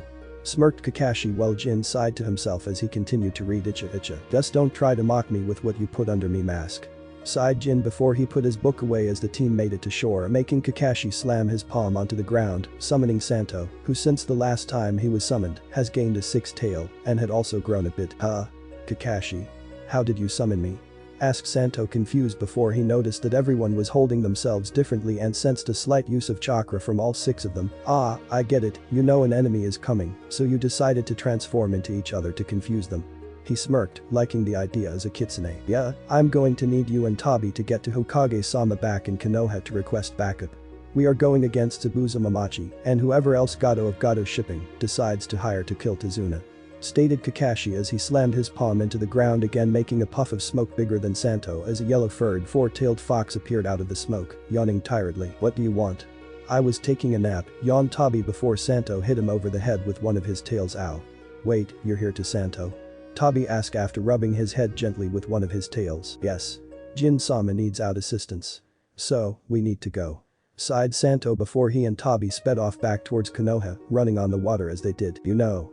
I'm surprised that those two are even related with how they act, sighed Kakashi before he started walking forwards ahead of the group. We tune in now as the group of disguised shinobi and Tazuna make their way through a forest to make it to Tazuna's house. Kakashi and Jin seem to be showing no signs of observing the surrounding area, despite doing exactly that. Suddenly Naruto threw a kunai at a bunch of bushes, scaring Tazuna slightly from the sudden action, making the bridge builder almost shout at the boy, before Kakashi gave him a glare powered up by a genjutsu that Jin put around him, before all 12 of the shinobi's eyes widened as most of them hit the deck. Sasuke tackling Tazuna to the ground as a massive sword flew over their heads and embedded itself into a tree before a figure appeared on the handle. This figure was Zabuza Mamachi, demon of the hidden mist. Zabuza looked over his shoulder to stare directly at Kakashi and Jin, both of whom realized who he was instantly. Well. If it isn't Zabuza Mamachi, missing nin from the village hidden in the mist. Stated Kakashi emotionlessly as he stared up at Zabuza before Naruto tried to rush towards Zabuza, only to be stopped as Kakashi put his hand in front of Naruto's path. You're in the way. Get back. He growled, knowing what was going on. But why? Demanded Naruto to Team 7 and Tazuna, obviously playing the role of a hyperactive knucklehead with no skills and too much bravado. He's not like those other ninja, he's in a whole other league. If he's our opponent, I'll need this. Stated Kakashi as both he and Jin raised their hands to their left eyes. In Kakashi's case, he lifted his headband away from his eye, revealing a Sharingan eye, while Jin mimicked his action before a cloud of poison wrapped around his body, turning into the shape of a dragon. This could be treacherous. He stated. Well, looks like I get to see the Sharingan eye of Kakashi of the Sharingan, and the toxic dragon cloak of Jin the Dragon Flash, smirked Zabuza, keeping his eyes on Kakashi. It's too back, huh? But you'll have to hand over the old man. He growled out as the 3 jonin got caught in a glaring contest. Now. Get into the Manji formation around Tazuna. Protect him. And stay out of this battle. Shouted Jin, making the 4 genin nod as they huddled around Tazuna, one on every side of him as the mist around them started getting thicker and thicker. Enough talking. I need to exterminate the old man. Now. growled Zabuza, causing Tazuna's eyes to widen in fright before Jin and Kakashi jumped in front of their students and clients. So, I'll have to eliminate you both, Kakashi, Jin. So be it. He stated before he used his foot to pull his sword out of the tree and jump away towards a body of water that was conveniently right there, where he adopted a pose with his left arm stretched up as far as it can go, while his other hand has an hand sign in front of his chest. He's going to use it, thought all the shinobi from Konoha as the mist around them got thicker and thicker. Hidden mist jutsu, shouted Zabuza as the mist around everyone got so thick that only Kakashi and Jin could see it clearly, while Zabuza seemed to vanish into the mist. 8 points, larynx, spine, lungs, liver, jugular, subclavian artery, kidneys, heart. Now, which will be my attack point? Asked Zabuza as he lifted off the 8 points in the body that could, if hit, kill a person in that one hit, making a chill go down all the Genin's and Tazuna's spines, before Kakashi and Jin released a massive burst of chakra, blowing away a lot of the mist surrounding them, not noticing that Naruto was under the pressure of a lot of kai, or killing intent, coming from Zabuza. Under that pressure she grabbed a kunai and slowly started to bring it to her chest, only for Jin to notice this at the last second. Naruto, he shouted, snapping his blonde student from her suicide plan, calm down. I'll protect you all with my life. I will not allow my comrades to die. Trust me. He stated, his voice full of emotion that to the Genin sounded like something they would never expect from him. I wouldn't be so sure. Stated Zabuza's disembodied voice in a tone that told you that the person knew something you didn't, before the missing nin appeared inside of Team 7's Manji formation, making everyone stare at him in shock before Jin and Kakashi rushed faster than most of the watching eyes could see and stabbed Zabuza in the stomach with kunai instead of blood. Water was pouring down the blade and onto the ground, making Kakashi and Jin take a look behind them as the real Zabuza appeared behind them, just as the Zabuza they stabbed turned into water as the missing nin swung his massive blade, cutting the two jonin in half, only for one to turn into poison, while the other turned into water. Don't move. Growled Kakashi as he and Jin held kunai to Zabuza's throat from behind. Now it's over. Stated Jin as his poison chakra disappeared back into his body while Kakashi's left eye twitched in pain. Kakashi and Jin held their kunai to Zabuza's throat. The four genin stared at the two jonin in shock and amazement, which soon turned into confusion and a small amount of fear as the demon of the mist started to chuckle to himself, almost laughing at what the two feared ninjas said. Finished? Asked Zabuza, amusement prominent in his voice. You really don't get it, do you? Your technique is nothing but a crass imitation. I'll never be defeated by a mere copycat ninja and his dragon. He continued, making Jin and Kakashi growl in annoyance, mostly Jin since he was called Kakashi's pet. Kakashi copied my water clone jutsu when he made his speech and signaled to you, Jin, to make a poison clone of your own. Very skillfully executed, you made your clone say those words to draw my attention while you hid in the mist. Waiting for me to make my move, he continued more, making Naruto and Naruto start to fall asleep slightly. So what? Asked Jin. Growling slightly. Nice try, but I'm not that easy to fool. Growled Zabuza as a second Zabuza appeared behind Jin and Kakashi as the one who they were holding a kunai point fell apart, turning into water before Zabuza swung his sword, aiming to decapitate the two jonin, only for them to duck under the sword as it dug into the ground from Zabuza's slight spin, only for the missing nin to grab the hilt of the sword and slam it into Jin's stomach, making him launch into Kakashi, making the two land close to a body of water, but not into it. Soon enough their bodies were covered in smoke as their transformation jutsu was broken from the hit, revealing that Jin's left eye was purple instead of its usual blue, before his pupil started to slit as the purple turned into red. You got us with that, but I won't allow you to get the drop on me again. Growled Jin as he pulled out another kunai, his last one having been sent into the lake before he charged towards Zabuza before his vision blacked out as he fell onto his face, unconscious to the world. Jin's vision. When Jin opened his eyes again, he was in a cave of some kind, a cave he had never seen before. Not too long later, a man with dirty blonde hair that went down to the top of his back and the same colored eyes as Naruto walked into the cave. Ancient dragon god. I summon you here. Shouted the man as he unleashed his chakra into a seal located on a rock in front of him, which glowed purple. You who have summoned me, what is it that you desire? Asked a booming voice as the rock cracked before shattering, revealing a slitted red eye surrounded by purple scales, which seemed to be made of poison. Great dragon god of poison. I, TWO Namikaze, have summoned you to ask for your blessings for my clan. We are in the middle of a terrible war between clans. My clan, the Namikaze clan, is stuck in the middle of a battle between the Senju and the Uchiha clans. I ask for your power, not to be the strongest, but to make sure that my clan survives. stated the man, bowing down to the eye as it closed, staying closed for a few minutes before it opened up again, staring directly at the man. TWO Namikaze, I have judged your reasons for wanting my blessings. I shall give you and your clan my blessing, stated the dragon god as a purple chakra seeped off of his scales, poison chakra to be exact, before it wrapped around Baijin's legs before entering his body, directly into his chakra coils. I have blessed your clan with my poison style techniques. Use them well, mortal, for they could be your destruction. Advised the voice as the eye closed as Baijin smiled while the stone wall that the seal destroyed reformed as the seal was replaced. So we did receive the blessings of a god, a dragon god, muttered Jin to himself as another vision started up. The area around him changed into a desolate land, where the Hokage monument was the only thing that Jin could use to recognize the wasteland as Konoha. Real world. While Jin was having his vision, Naruto and Hinata, who had dropped their transformation jutsu along with Sasuke and Naruto, were fighting off Zabuza's water clones, while Kakashi floated inside of the water prison jutsu that Zabuza had managed to capture him inside of. Sasuke and Naruto were talking to each other, trying to think of ideas on how to free Kakashi. Look, Sasuke, I have an idea, but it's a risky one, whispered Naruto to Sasuke, making the Uchiha nod. What is it? Asked Sasuke as he took a glance at Kakashi, who seemed to also be losing air slowly. Well, Jin Ajasan taught Naruto and I one jutsu that can be used for support.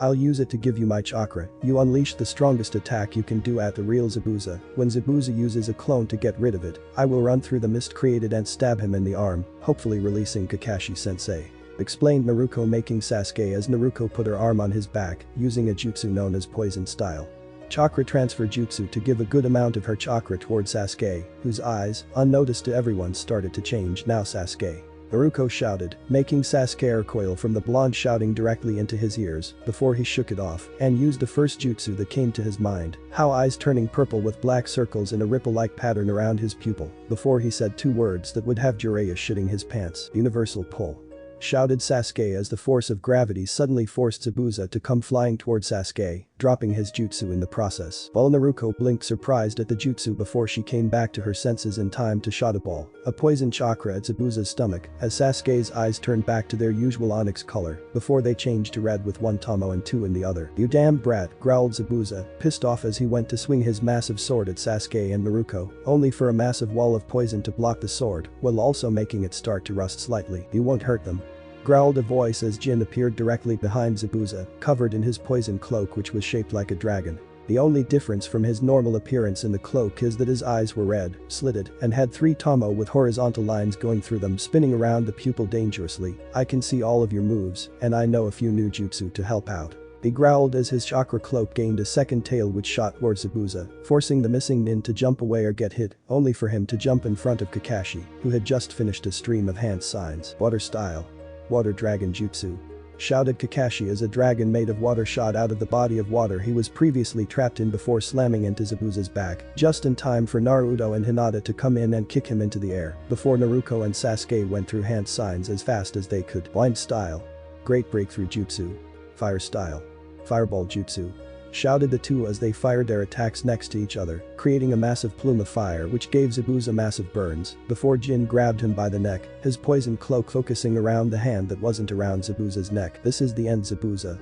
Poison style, chakra corrosion, he shouted as he slammed his hand into Zabuza, right where his chakra coils were before Senbin hit Zabuza directly in the neck, making him go completely limp. You were right. That was the end, stated a slightly feminine voice as a hunter nin from Kiri jumped down from a branch as Jin checked Zabuza's neck for a pulse, finding nothing as he dropped the lifeless body to the ground harshly. He's dead. Quite a nice aim, you have to be able to do that with Senbin, stated Jin, slightly suspicious of the hunter nin before him. Thank you. I've been tracking Zabuza for a long time, waiting for this chance to finally take him down, stated the hunter nin as they walked up to the body. By your mask I see that you are a hunter nin from Kiri, stated Kakashi as he lowered his headband back over his left eye. Impressive. You are well informed, nodded the hunter nin as they put Zabuza's arm over their shoulder. Your struggle is over for now. I must deal with the remains.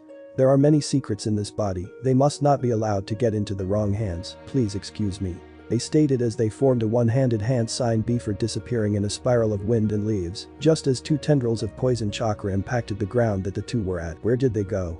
Shouted Naruto and Naruto as they looked around the area for any signs of Zabuza and the hunter nin. What's up with you, dope? Asked Sasuke, not understanding what Naruto and Naruto saw that triggered them. That hunter nin, he took Zabuza's body. Don't hunter nins destroy the body on sight to avoid, started Naruto, growling loudly before the sound of two people impacting the ground rung throughout everyone's ears, making them look towards Jin and Kakashi, who had both fainted from using too much chakra, or in Jin's case, poison chakra. Jinnaji-san, shouted the Uzumaki siblings in fright as they slung their uncle's arms over their shoulders, while Sasuke and Hinata did the same with Kakashi. Izuna, are we close to your house? Jin-sensei and Kakashi-sensei will need a good place to rest, stated Sasuke, looking directly at Izuna as his eyes returned to their onyx color. Yes, my house should be about a 20-minute walk from here.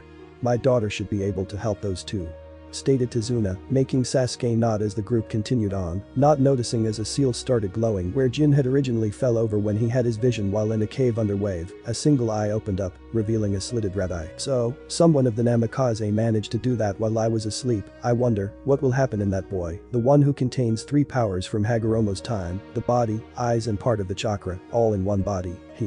I think I might stay awake for this, smirked a booming voice as the eye closed again before it turned into purple chakra which shot into the sky, coming out of a lake before spiraling into the air, above the clouds as it formed into a Chinese-style dragon made out entirely of poison besides his eyes. Let's see if one of those two will receive my true power, the power of the dragon god, Dakusei. Brah, groaned Jin as he woke up, his vision blurry as he stared up at the roof of the room he awoke in. What hit me? He mumbled to himself before the door to the room opened up as Naruto walked in. Jinnaji-san, you're awake, shouted Naruto happy as he noticed Jin was awake before he ran to the laying Jonin before he tackled him into a hug. Hey Naruto. I just woke up, chuckled Jin as he ruffled Naruto's hair slightly as he looked around the room. Say, where are we? He asked confused. We are in Izuna's house. We took you and Kakashi-sensei here after you both fainted when Zabuza was taken away, explained Naruto as he got off of Jin, who tried to get onto his feet, only to wobble a little. Where are the others? Jin asked as he used a nearby wall to stabilize himself as he walked towards the door. Sasuke and Hinata are checking up on Kakashi. He woke up earlier, stated Naruto before he put his hands into a hand sign before he was covered in a cloud of smoke, which dissipated to show an older looking Naruto who wore the same jumpsuit as the normal Naruto, who helped Jin keep stable by using his own body as a sort of crutch. That's good, I have a plan for some special training for you four, stated Jin, his eyes starting to turn red slightly as black tomo marks with horizontal lines started to materialize within them while his pupils slitted. Really? Is this going to be more physical torture that you call training? Asked Naruto, skeptical of his uncle's training methods. Well, I can't really make you run laps around Konoha, now can I?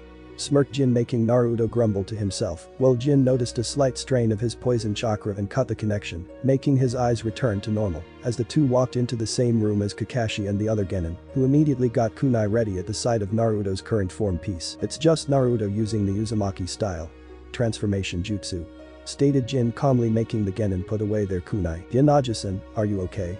Asked Naruto, making Jin chuckle as he ruffled the blonde girl's hair slightly, smiling brightly. Yeah, a bit shaky on the legs, but besides that, I'm doing a lot better. In fact, I think I have a training idea for when Zabuza comes back. You two did tell Sasuke and Hinata that Zabuza is alive, right?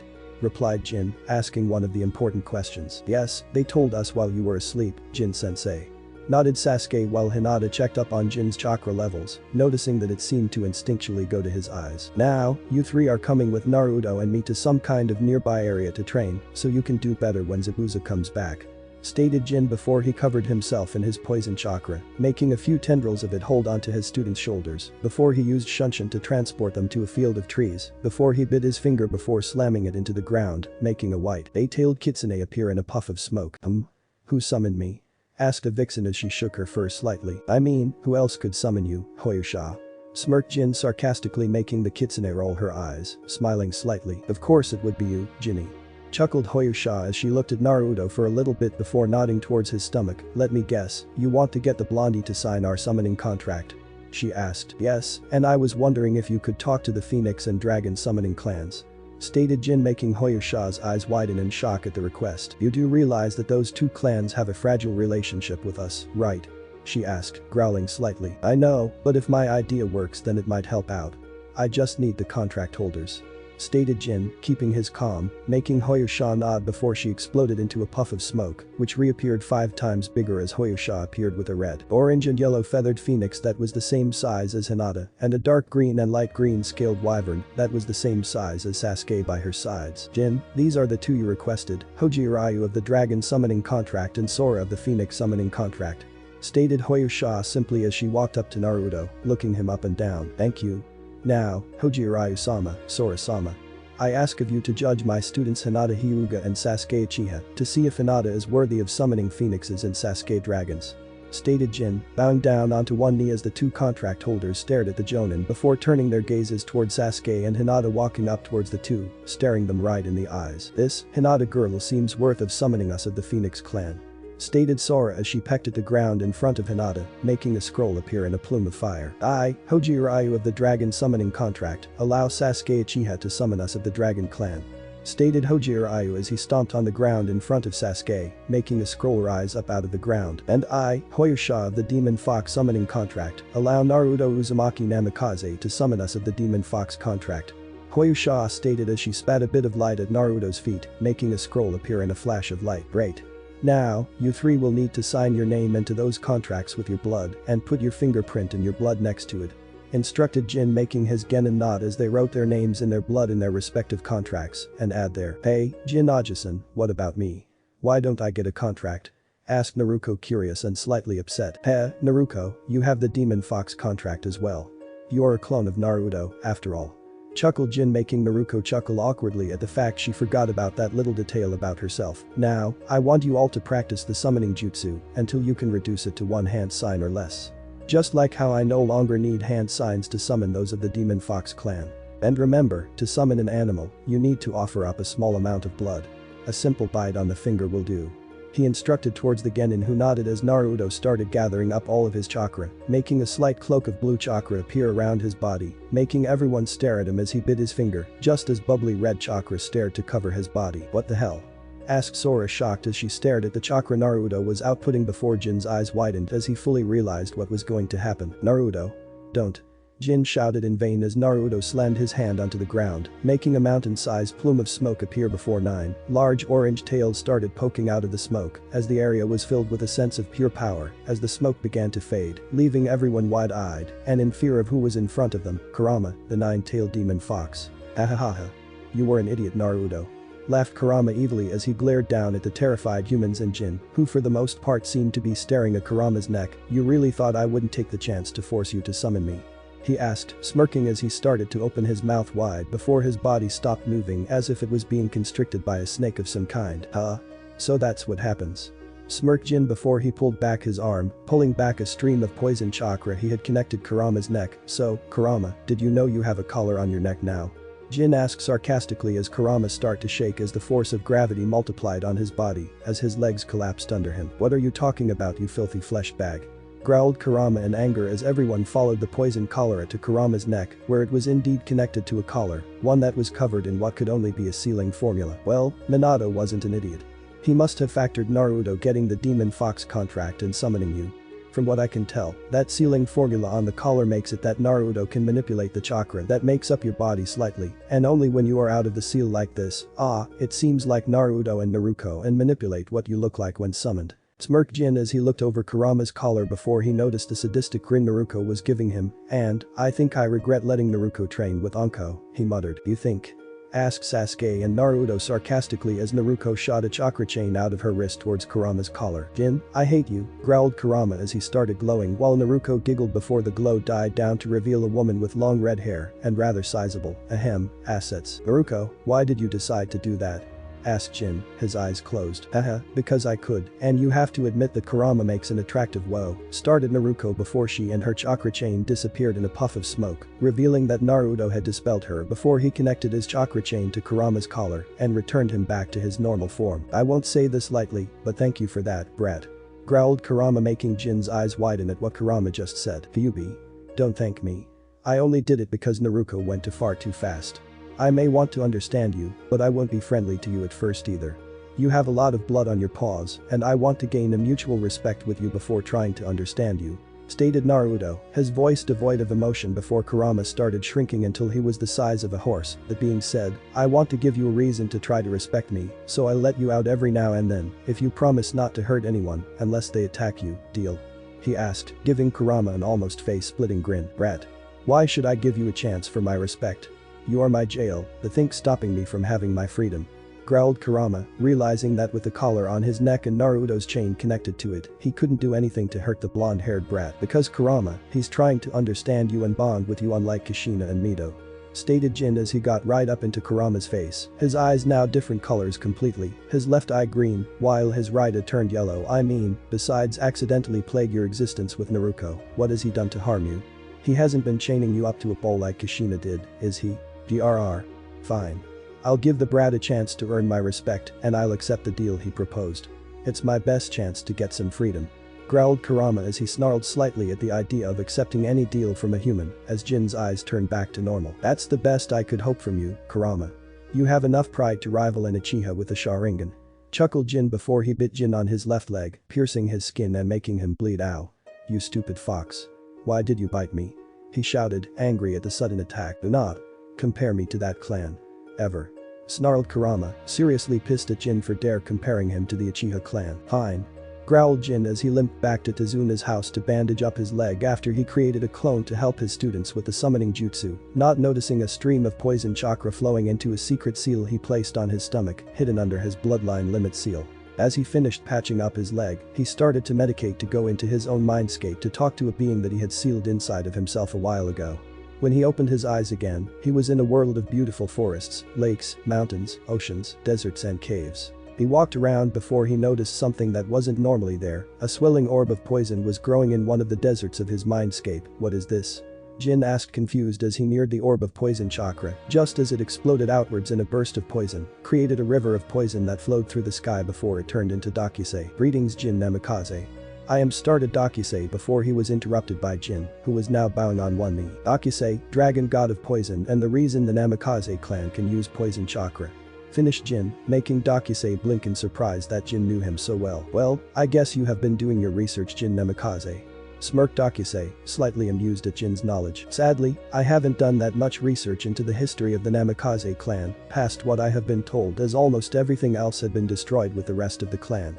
Stated Jin, still bowing, I only know what I know from a vision I had of when my ancestor, Baijin Namikaze summoned you for your help many years ago.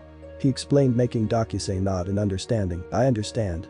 Let me tell you why I'm here. Recently, I awoke again for the first time in 100 years, and when I woke up, I sensed 3 highly concentrated sources of my power, 1 from you and 2 from those Uzumaki twins of yours. I decided to seal myself within you because you are in need of my help more, especially since you have clogged up your chakra network with so much of my chakra that using normal chakra is almost impossible unless you are using simple jutsu. Explained Dakisei making Jin blink before he grabbed onto something in his mind. Wait a second, are you saying that I could use my chakra if my chakra network wasn't so clogged up? Wait. Isn't your chakra corrosive to other types of chakra? Asked Jin in shock, getting a chuckle from Dakisei. Well, to an extent. But, my chakra can also be corroded away by normal and Biju chakra. Chuckled Dakisei. Biju? Like Kurama? If so, then we humans call them tailed beasts. Stated Jin before Dakisei shoved his face into Jin. Well, good job, you're wrong. He growled making Jin piss himself slightly. Wait, why did you choose to seal yourself within me? Wouldn't Naruto have been a better host as he is younger? Asked Jin, trying to get away from the topic of tailed beasts. Yes, normally Naruto Uzumaki's body would be more ideal, but looking through your memories, I see that you are far more worthy of my help. Besides, what's one more beast inside your head? I mean, you already have plans to, at the most, have 8 entities in here, maybe 9 if things go south. Explained Dakisei making Jin's eyes widen in shock. Wait. You mean you know about my plan and what I'm doing? Jin asked in shock and fear. Yes, and just know, I approve of your goal. Just, not the way you're going about it as much, I'll still help you with that. Nodded Dakisei making Jin sigh in relief before he nodded. Thank you for deciding to help me Dakisei-sama. I hope that I won't bring shame to your name. Stated Jin as streams of poison started pouring out of the ground before being absorbed into Dakisei's body, making him grow slightly, while Jin felt different, fresher, in a way. I have cleared your chakra network of my chakra. So, Jin Namikaze, show me just what you can do, alongside Matatabi. Dakisei stated before he closed his eyes, turning into a massive stone structure as he went to sleep while Jin smiled. Yeah. I'll do that. Jin smiled before he started walking towards the forests, particularly a section covered in blue and black fire. Now we tune into the 5th day of training for Team 7. The 4 genin were working on their chakra control and summoning, while Jin was working on his jutsu repertoire by training with Kakashi. Alright Kakashi. Let's go. smirked Jin as he grabbed a kunai out of the pouch on his hip before throwing it towards the Oni Jonin, forcing him to jump out of the way as Jin went through hand signs before firing a moderately sized fireball at Kakashi, who fired a bigger fireball in return, consuming Jin's fireball while adding the fire into itself, making it bigger as Jin jumped out of the way, just as it exploded, catching a few trees ablaze before the two Jonin flashed through hand signs as water from the lake behind them rose up and doused out all of the fire. That was a nice fireball for your situation. Let's go check up on our genin now. Smiled Kakashi under his mask as the two Jonin ran through the forest before coming across their students, panting at the bottom of trees with blood uncovering one of their thumbs from the multitude of bites they gave themselves, well except for Naruto, she was asleep on the ground, tired out. Alright kids. Let's get back to Tizuna's house so you can properly rest. Smiled Jin as he helped the genin up onto their feet while Naruto dispelled herself. Hey, Jin Ajasan, can we deactivate the started Naruto before Jin shot him a look that screamed no. Effectively shutting up the blonde Jinchuriki as the group of five headed back to Tizuna's house, only Jin and Kakashi, noticing that they were being followed by Santo, Tabi and another person, more than likely their backup. As Team 7 got back into Tizuna's house, a knock came from the door. Tsunami, the daughter of Tizuna, opened the door, allowing a female Anbu Black Ops agent with shoulder-long violet hair and a kitsune mask to come in, making Jin's eyes widen in shock. Kitsune? What are you doing here? Asked Jin in surprise as he started at the woman. What, are you unhappy with me being your backup, Jinny? Asked Kitsune sarcastically, making Jin sigh in annoyance. Kitsune, I told you not to call me that in public, it's embarrassing, sighed Jin, making Kitsune giggle while Naruto, who was in the corner, stared at the two confused. Jin Ajasan. Who is this woman and why did she call you Jinny? Asked Naruto confused, becoming even more so when he heard Kurama choking on his own laughter in his mind. Well, you see Naruto, this is Anbu Black Ops agent Kitsune. She's, well, chuckled Jin awkwardly before Kitsune finished for him. I'm his girlfriend. I call Jin Jinny as a little pet name. I could also call him Dragon, since he used to also be in the Anbu. Kitsune smiled under her mask while Jin blushed in embarrassment and Naruto stared in shock while Kurama was laughing his furry ass off inside of Naruto and Matatabi was giggling inside of Jin's head. You're his what? Screamed Naruto before his internal self was punched over the head by Naruto, while his real-life self was hit over the head by Jin at the same time, giving him a headache. Ow. He groaned before he felt the forces of gravity multiply on his body, making him fall to the floor. Naruto, I warned you not to shout like that again when I'm around. Sighed Jin as he poked his pinky finger into his ear before twisting it a little, while Naruto was trying to get back up onto his feet before gravity returned to how it was for Naruto. Sorry Jin Ajasan, but, I mean, it is surprising. You haven't been in Konoha for 12 years, so that means you kept a long-distance relationship up for over 12 years. Explained Naruto, making Jin and Kitsune chuckle. Oh boy. Now, Uzumaki-san, the truth is that Jinny here has been doing missions for Konoha on his travels as Dragon of the Anbu. We actually started dating around a year ago. Smiled Kitsune, making Naruto nod in understanding before Jin was covered in a puff of smoke, which disappeared to show that he was now clothed in basic Anbu clothing, only with a dragon-based mask on his face and a gunbai on his back that looked similar to the one which was wielded by Madara Uchiha, only instead of Tama markings on it, it had purple dragon heads on it. It's been a short while since I got back into this getup.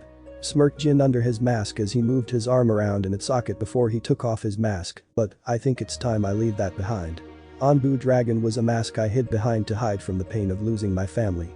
Now, I think it's time that Jin Namikaze got recognition for his Anbu-based actions. He said as he threw the mask into the air before he used his gunbai to shatter the mask, while sealing the shattered pieces into a storage seal on his gunbai, making Kitsune's eyes widen behind her mask before she looked at his face and saw an emotion she hadn't seen in a long time. A deep-rooted determination, a determination to continue on the path he's chosen, not for himself, but for those he cares about. Jarceus. That is all for this chapter. I hope you have all enjoyed. I know this chapter is a bit shorter than some others I've posted. Naruto. Yeah, and most of us didn't talk, which is a problem with a lot of your fan fictions. Jarceus. Jin, activate the gravity seals. Jin. Already on it. Naruto. Oof. Why? Jarceus. You hecked with me, that's why. Now, to make up for that, I will give you all a sneak peek to the death of Jin. Jin. I thought you were joking. Jarceus. I wasn't. Sneak peek. Ah. Screamed Jin as he went flying, crashing into a wall before falling next to Jiraiya, who was slightly covered in his own blood.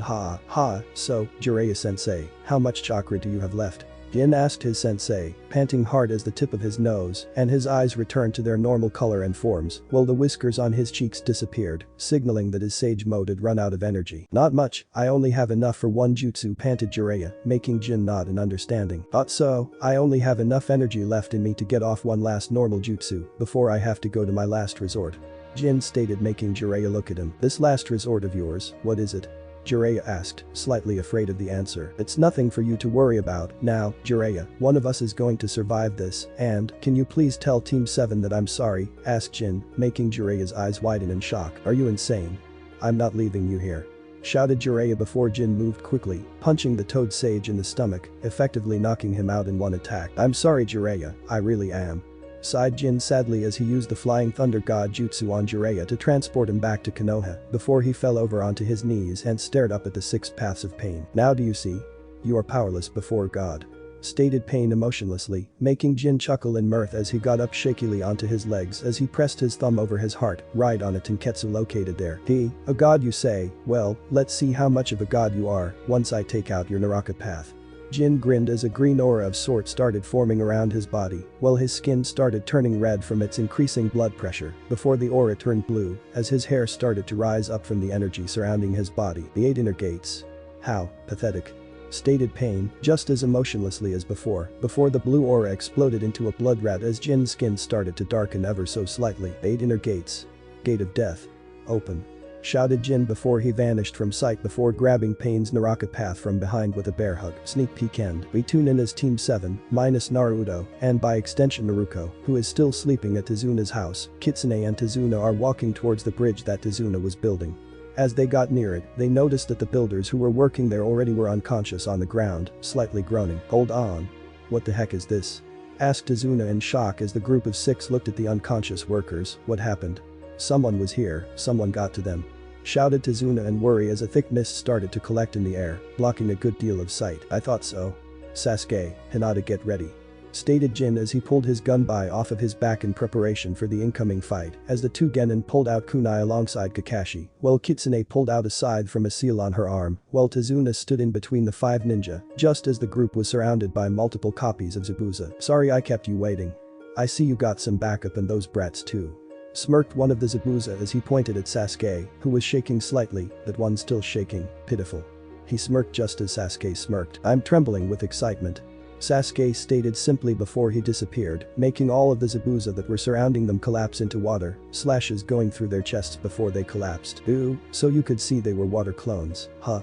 Smirked Zabuza as he and the hunter nin from before stepped onto the bridge, the brats improving. Looks like you've got a rival Haku. Zabuza smirked underneath the wrappings cover the lower portion of his face. So it seems. Nodded Haku as Sasuke activated his Sharingan, which now held 2 Tomo inside of both eyes. Well, so we had it right. It was all an act. Smirked Kakashi under his mask as he noticed a slight purple shine come off of one of Jin's kunai. An act with a cute little mask. Added Kitsune as she smiled sadistically under her mask. She really didn't take well to the fact that Haku impersonated a hunter nin, especially so since she used to be one before she became an Anbu captain. So I guess all that about him being a hunter nin and protecting his village was just a bunch of bull. Growled Tezuna, making the Jonin and Genin nod. They look chummy. I bet they've done this many times. Stated Sasuke simply as Hinata flared her chakra, making the veins near her eyes bulge out as she got into the gentle fist fighting pose. Who does he think he's fooling? Hiding behind that mask, like some sort of clown, he growled out. He's impressive. Stated Haku passively, making Zabuza grunt in response. Even though they were just 1/10 the strength of the original water clone jutsu, he did destroy them all. Stated Haku simply as stood passively next to Zabuza. That move still gave us the first advantage. Use it.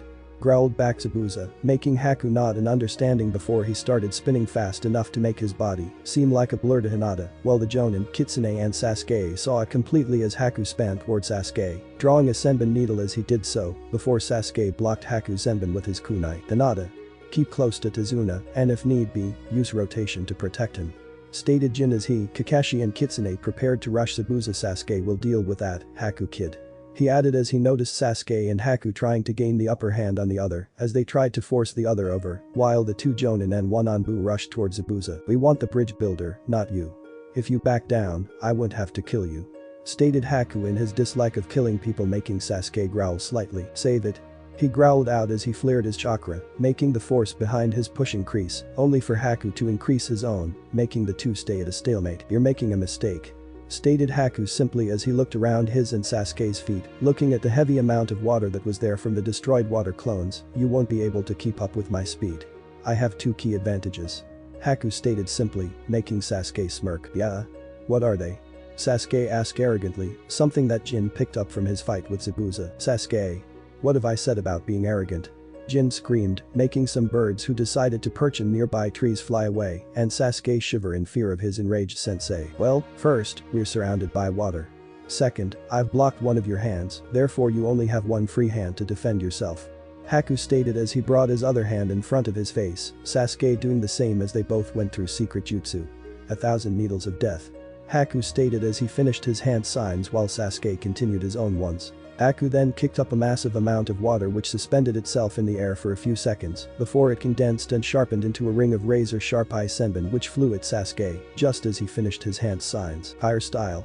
Overheating body jutsu," Sasuke shouted as a cover of red surrounded his body as the water on the ground around them evaporated, creating stream, just as the needles melted and evaporated just like the water in a matter of a second. Just as all the needles melted, Haku's senbon started to get hot, extremely so, forcing the fake hunter nin to jump away and drop the senbon as the red cover around Sasuke's body disappeared as he dropped his kunai as well. Slight burns left on his hand before he disappeared in a burst of speed, appearing behind Haku. "You're not as fast as you think. Now you'll be the one defending from my attacks."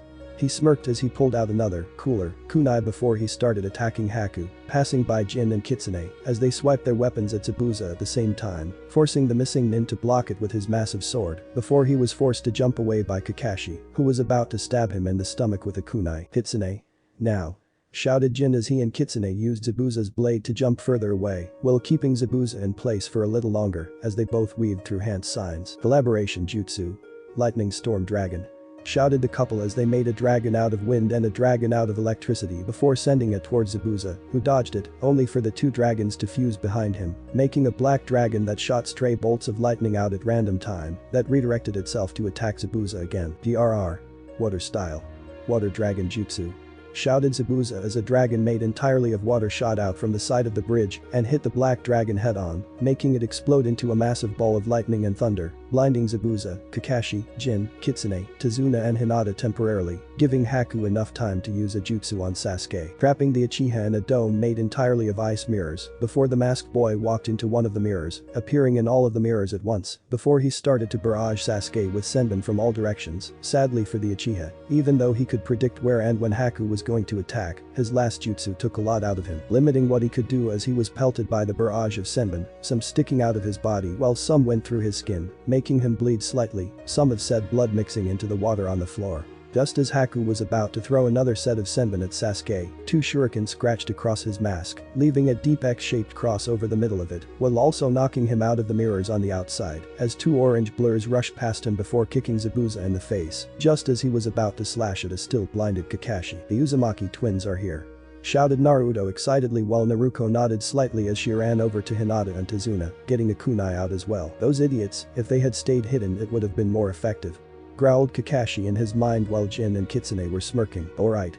Naruto, help Sasuke take on the fake hunter nin," shouted Jin as he charged at Zabuza with his gunbai, while Naruto nodded and pulled out a kunai as he rushed towards Haku, poison chakra leaking off of his body before the Yuki slipped back into the mirrors, throwing another barrage of senbon at the Uchiha before the Uzumaki ran into the dome, his poison chakra forming a protective bubble around the two boys as the masked nin outside the bubble tried to penetrate it. "Sasuke, are you okay?"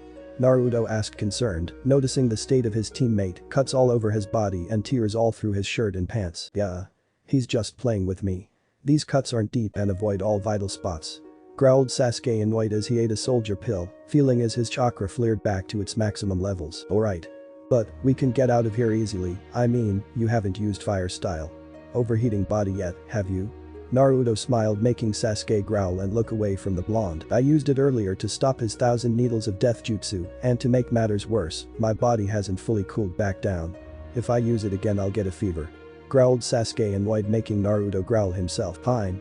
We'll just have to melt them the team way. Get ready, okay?"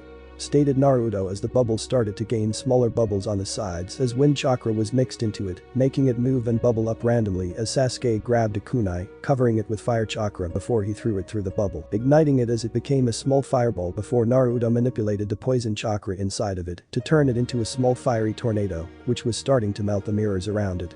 In response to this, Haku took aim at Naruto from the mirror above him, in the eye of the storm, before he threw a bunch of senbon at Naruto, who didn't notice them. "Naruto, move," shouted Sasuke as he pushed Naruto out of the way, jumping, interrupting the tornado while taking the senbon to the neck, making him fall to the ground. "Sasuke," shouted Naruto in concern as he ran up to Sasuke, who was barely keeping his eyes open at this point, despite the stimulants he ingested through the soldier pill.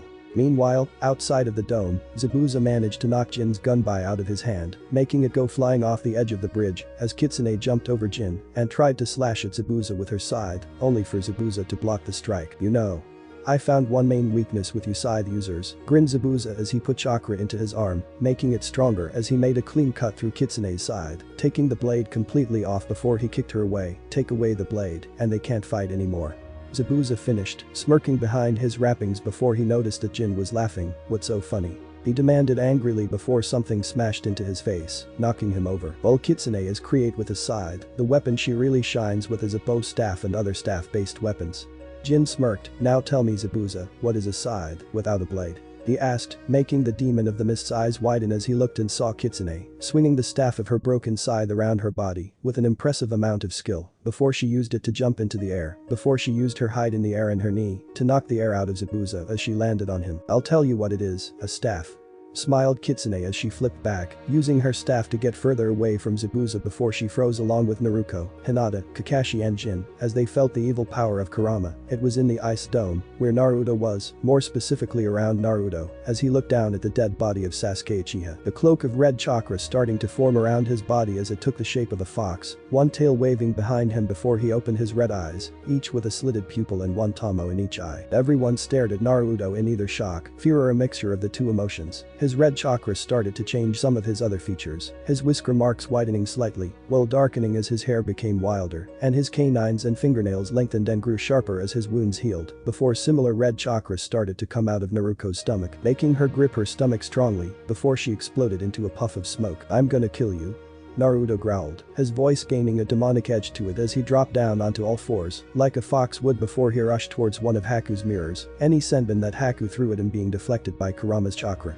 Naruto then punched the mirror that Haku was in, making it shatter into fragments, before the masked nin came out of one of the shards above Naruto and tried to stab the blonde, only for him to jump out of the way, spinning in the air, while the red chakra around his body seemed to move, creating a second body, completely made out of the red chakra which took a similar form to the cloak over Naruto's body. "Impossible," Haku thought to himself as he jumped towards one of his broken mirrors, only for a clawed hand made out of Kurama's red chakra to grab him by the wrist and pull him towards Naruto and the second body of chakra, which now had a human bone structure inside of it, one matching the female bone structure. Naruto then grabbed Haku with his normal hand and unleashed a lot of Kurama's power into the air, making it gain a red tint to it as it started to glow Haku's hair back a bit, while the skeletal figure started to grow, flesh and veins. "I can't, this energy is too strong," Haku thought to himself as he watched Naruto pull his free hand back into a fist. "Rah!"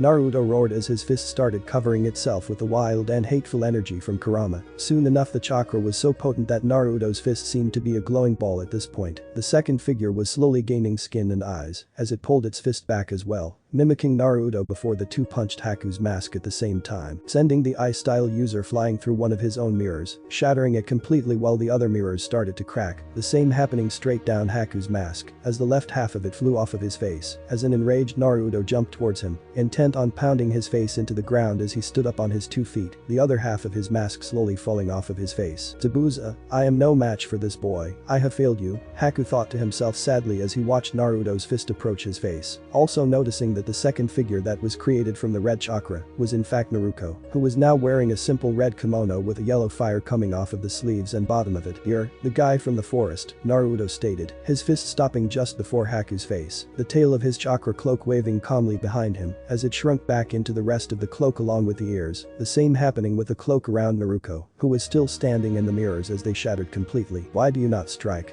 Haku asked Naruto calmly, his voice almost devoid of all emotion. "Did you not vow to avenge your friend's death by killing me? Or was that all empty words?" He continued, never taking his eyes off of Naruto, who stared back in silent shock and confusion before he looked back at Sasuke's needle-filled corpse that Naruto was checking over, sad that her friend and teammate was dead, making Naruto growl, the rest of the Uzumaki's cloaks fading away. Before Naruto punched Haku in the face with enough force to send him to the ground and spit out blood as he tried to get back up. Meanwhile, on the other side of the bridge, Zabuza was being knocked around constantly by Kitsune and her improvised staff, the Demon of the Mist, not being able to do anything, as he was constantly blocked by either Kitsune or Jin, before dogs appeared out of the ground and bit Zabuza in his legs and ankles, holding him in place slightly, while Jin flashed through hand signs. Here, Zabuza. Have one of my strongest jutsu. Poison style. Corrosive bullet. Jin shouted as his cheeks and chest began to puff out, slightly growing, until a little bit of smoke started to come out of Jin's mouth, signaling that the attack was ready, as Jin fired a ball of highly corrosive toxins towards Zabuza, who couldn't move enough to get away. Before a mirror of ice appeared in front of Zabuza as Haku jumped out of it, landing in front of Zabuza and taking the brunt of the attack head in for the Demon of the Mist before falling over, the front of his shirt having melted under the power of the attack, the skin underneath purple from the toxins. Heh. What a useful tool. Zabuza smirked as he swung his sword at Jin, only for Kitsune to send it flying into the air with her staff, before Kakashi stabbed two kunai into both of Zabuza's arms, disabling them as blood covered the missing nin's arms, before everyone heard clapping coming from the end of the bridge. Did quite a job on you, didn't he, Zabuza? You look like yesterday's sashimi. I must say I'm disappointed. Smirked a voice as Zabuza's mist faded away enough to allow everyone to see that the voice belonged to Zabuza's client, Gado, who had a massive horde of mercenaries behind him, all armed with sharp weaponry from swords and spears to pitchforks and knives. Gado? I don't understand, what is all this? And why are you here? And who are all these thugs you've brought with you? Zabuza asked Gado, a slight growl to his voice, while Jin's eyes widened slightly, realizing what this all was. Well, you see, there's been a slight change in plans. According to the new plan, you die right here on this bridge, Zabuza. Gado stated, a smirk growing on his face, while Zabuza's eyes widened in the same realization that Jin's had, getting a what of shock from the missing nin. That's right, you're too expensive. So, I decided to take you off the peril. Of course, even these thugs I brought with me cost something, so if you could manage to slaughter a few of them before they take you down, I'd appreciate it. Think you can manage that, Demon Ninja of the Mist? Look at you look as demonic as a wet kitten. Gado continued, mocking Zabuza and making the mercenaries behind him laugh at Zabuza. Well. It would seem our fight is at an end. Zabuza stated calmly, staring at the army on the bridge, not noticing as Jin placed his hand on Haku's chest, a purple glow over his hand. Since I am no longer under Gado's employ, Tazuna is safe. We have no quarrel. Yeah, I suppose you are right. Kakashi nodded calmly as Gado calmly stood by his thugs as the purple on Haku's skin started to fade away, being absorbed back into Jin by Dakusei. And while they're at it, they might as well kill you as well. Gado smirked, motioning to Jin, Kakashi and Naruto, but leave the women alive, they might provide us some entertainment after we are done with them. He added, making Jin freeze up, the area suddenly becoming cold, very cold. The poison that Dakusei was draining out of Haku slowly poured back into him as Jin got up, his eyes covered by his hair, as he walked in front of Zabuza and Kakashi, the two backing up as they saw what was hidden under his hair. Did you just threaten to rape the females here? Jin asked quietly, so quietly that Gado was strained to hear what he said. Yeah. And what about it? You lot are tired from the fighting while my men are fresh on the field, you have nothing on me. Gado laughed at Jin, not noticing as the temperature lowered even more, some of the water under them actually starting to gain a layer of ice on it. You just made 3 mistakes in one comment, Jin growled, making Gado and his men look at him confused. Mistake 1, you threatened to rape my girlfriend. Mistake 2, you threatened to rape my student. And mistake 3, you threatened to rape my hecking niece. He screamed, lifting his eyes up, his left eye green with a black slit pupil, while his right eye was yellow with another black slit pupil in it. Just then poison chakra exploded off of his body, quickly taking the form of a dragon with 2 tails that waved around dangerously before they turned into blue and black fire as a third purple tail grew out and waved around alongside the 2 fire tails. This sight, along with the pure power radiating off of Jin, was enough to make Gado, his thugs, Team 7, Kitsune and Zabuza, take a few steps back in shock and fear of Jin before he started growling, before Jin disappeared as the first row of thugs lost their heads, making Gado run to the back of the army in fear for his life as Jin appeared in the middle of the army, his chakra tails waving around wildly, knocking a few thugs off of the bridge and into the water. He's just one ninja. We can get him. One of the hopeless thugs shouted, rallying the rest of the army to attack Jin. Not that it did much when the poison chakra around his body shot out in the form of hands and began to mercilessly choke any thugs that tried to attack him before snapping their necks just as they fell unconscious. Fire style. Mouse hairball. Jin shouted, his voice demonic sounding as he flashed through hand signs before he fired a mouse made of blue and black fire out of his mouth towards a bandit, only for the mouse to spit up into about 7 small fireballs, made out of the same fire which hit 7 of the bandits around the original one, making them scream in pain before they threw themselves off of the bridge to try and extinguish the flames, not that the high fold did any help for them. Jin then shot through the army again, ripping and tearing thugs into chunks left and right. Some of the thugs got mercy in just being stabbed in the heart or brain, while others were forced to slowly bleed out while pinned to the ground by kunai. This horror scene continued until most of the thugs had either ran away, been pinned to the ground or killed, leaving Jin in the middle of the bridge between Gado and the others, his chakra tails waving behind him calmly, his clothes covered in pretty much gallons of blood as he stared at Gado, his eyes glowing slightly as he steadily walked towards Gado who was backing up in fear before he reached the very edge of the bridge, Jin still approaching him calmly. "Wait. Please. I'll give you anything. Just spare me."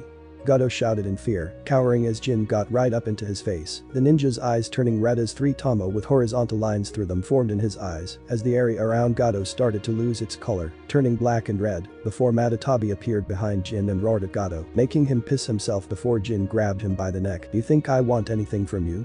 Someone so self-absorbed that they would drain an entire country dry of both resources and hope?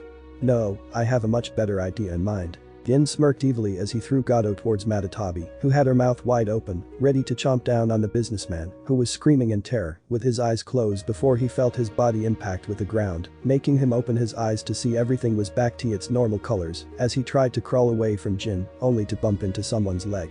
Turning around, Gado was terrified to see a small army of villagers from the land of waves being led by Inari, grandson of Tizuna, who had a makeshift crossbow, aimed at the fat midget's head. "My idea is that the village you drained decide your fate, like how you decided to do to them. I think you already know what is going to happen, right?" Jin smirked as his chakra cloak faded away, the fire tails disappearing in a puff of smoke. All the present ninja was staring at Jin in either shock and confusion as the mob dragged a pleading Gado into town to punish him, if you get what I mean. The ninja on the bridge kept staring at Jin for a few minutes before Naruto interrupted the silence. "Jin-Aji-san, what was that?" Naruto asked, his voice portraying his surprise, making Jin chuckle awkwardly, part in from having everyone stare at him, but mostly because he accidentally used Matatabi's chakra where he was taking out the thugs. "Well, that was in part why I was called the Dragon Flash. When I get angry, my poison chakra will form a dragon-like construct around my body, and to add to the terror of that process, I used a transformation jutsu to add the blue fire tails usually linked with the Jinchuriki of the Nibi. It looked scary, didn't it?" Jin chuckled awkwardly, making up a relatively believable lie up on the fly. A lie which thankfully worked to his advantage as all the ninja believed it, although Kitsune looked suspicious at the truth of what Jin said. Jin then walked over to Haku's body, his hand glowing purple again as he placed it on the teen's chest, while Naruto started swaying a little before she fell over, being drained from using Kurama's chakra. "Yeah, but Jin-Aji-san, is Haku going to be okay? I mean, he took your attack head-on," Naruto asked, looking at the black-haired boy, whose chest was returning to its normal as his breathing slowly returned to a safe state. "Depends on your definition of okay. He's be able to walk properly in about a week's time, but jutsu will be out of his reach for a whole month to possibly 5 of them, long enough for him to get too rusty and have to train not only his chakra, but his control all over again. But after the week he needs to physically recover, he'll be perfectly fine to travel with Zabuza again." Jin sighed as he took his hand away from Haku's chest, letting a sigh out. Jin started to stand back up before Zabuza scoffed. "Why in the deepest pits of hell would I want a broken tool like the boy?" Zabuza asked in a cold and aggressive voice as he walked over to his sword. "The boy is nothing but a broken tool who has become useless." He repeated himself, making Jin and Naruto growl. "How dare you? You and Haku were together for years. Doesn't that mean anything to you?" Naruto shouted as he stood in the way between Zabuza and his sword, his eyes turning red as his pupils turned into slits. "You don't understand the way of shinobi, brat." Zabuza growled at Naruto, making the blonde take a step back in surprise. "I was merely using him, just as Gado used me. Now, it's over.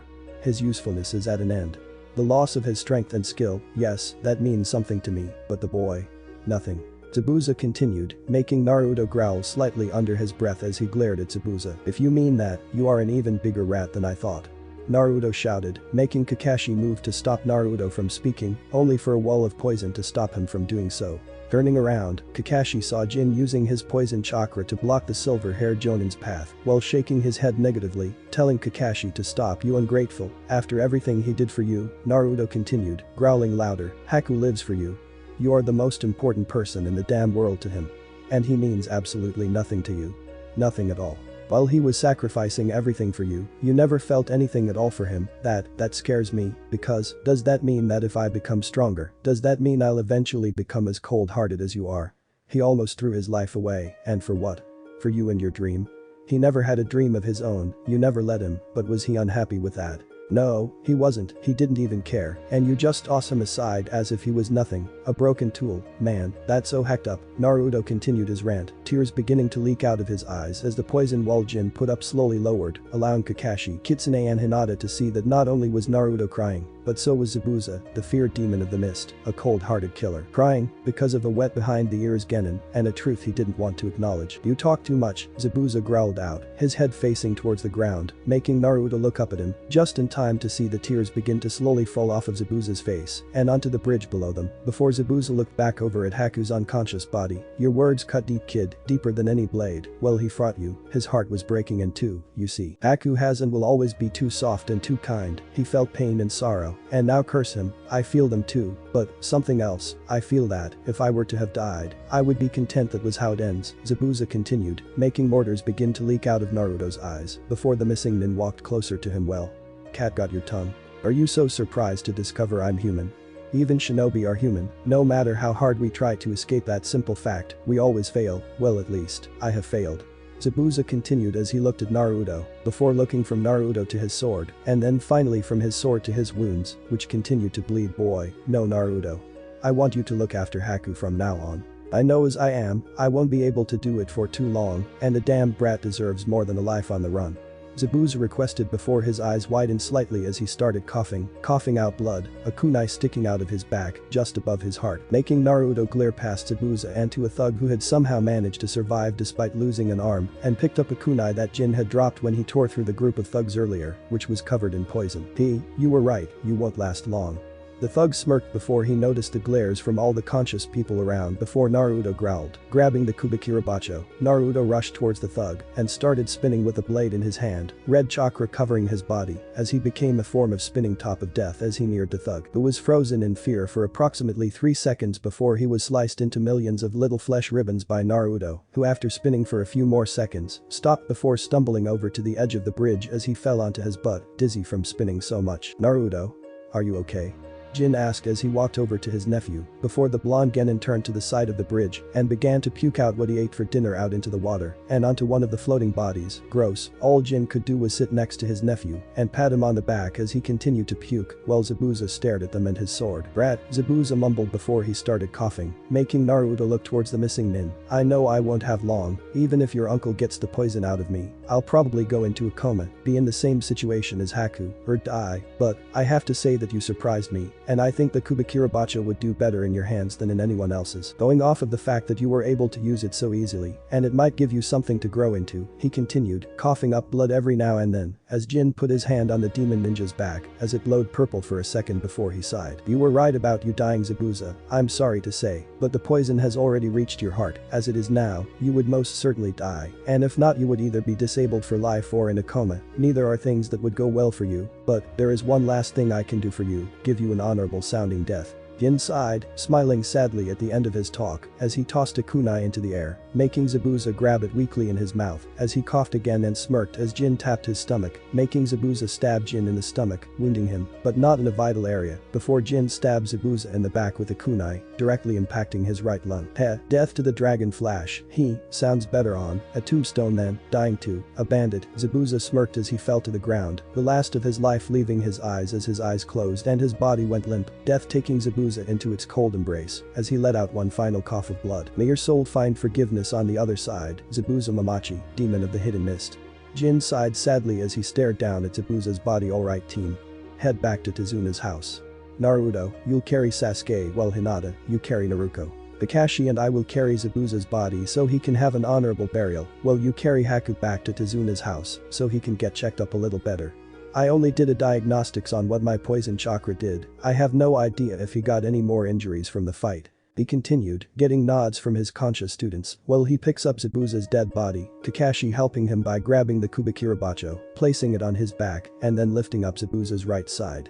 The group then walked back towards Tezuna's house so that Kakashi and Jin could properly store Zabuza's body for his burial, and Hinata can look over Haku to make sure he was stable. Gin-sensei, Haku is stable. His neck was a little displaced from the punch Naruto and Naruto landed on his face, along with a little damage to his spine, but it hasn't disabled anything and should heal in a few days. Hinata said after she finished checking Haku over with her Byakugan and fixing anything she could, from what she saw, the poison chakra that had remained in Haku's system from the attack had dispersed already, turning harmless also. I took a quick look over Naruto's body, Jin-sensei. It's unlike anything I've seen, it's made of chakra, yes, but the chakra seems to be self-supplying and unique. If I were to compare her to anything, it'd be a tailed beast. Hinata added, making Jin's eyes widen in shock. So, are you trying to tell me that Naruto is a human-tailed beast? Jin asked carefully, looking over at Naruto with a calculating look upon Hinata's nod. Just what did Kurama do? Jin asked himself, staring at his niece. I don't know, Jin, Dakusei admitted from inside of Jin's mind. I have a vague idea, but I doubt Kurama would actually. A feminine voice muttered to herself from within Jin's head. Jin, just keep an eye on Naruto and Naruto's seal. I have a feeling I might know what Kurama is planning. Added Matatabi. Jin nodded before he started walking up to his room for the night, yawning a little. Omaki number 6 Demon Brothers. So, Tazuna, the land of waves, last I heard it was in some financial issues for some reason. Is that still going on?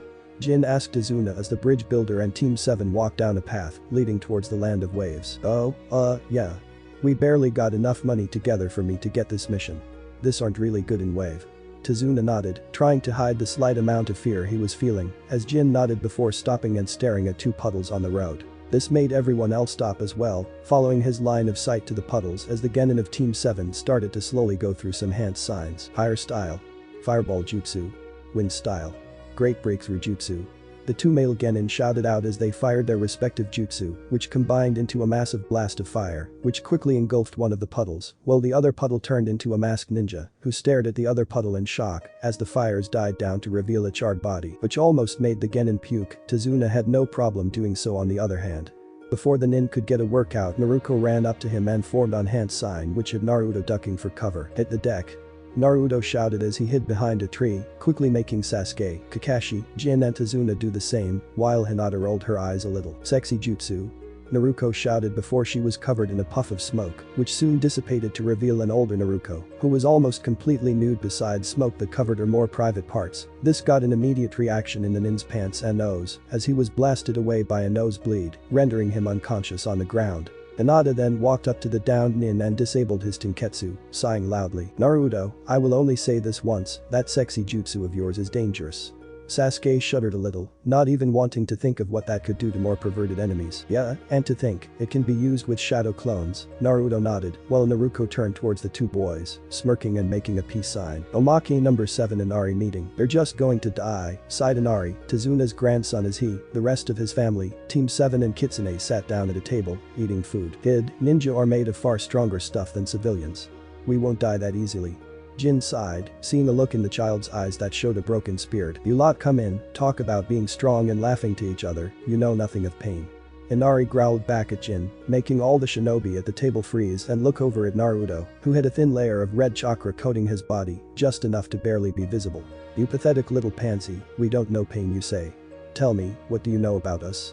Naruto asked, his voice holding a dark tone to it as he stood up and walked over to Inari, a slight growl coming from the blonde's throat as well.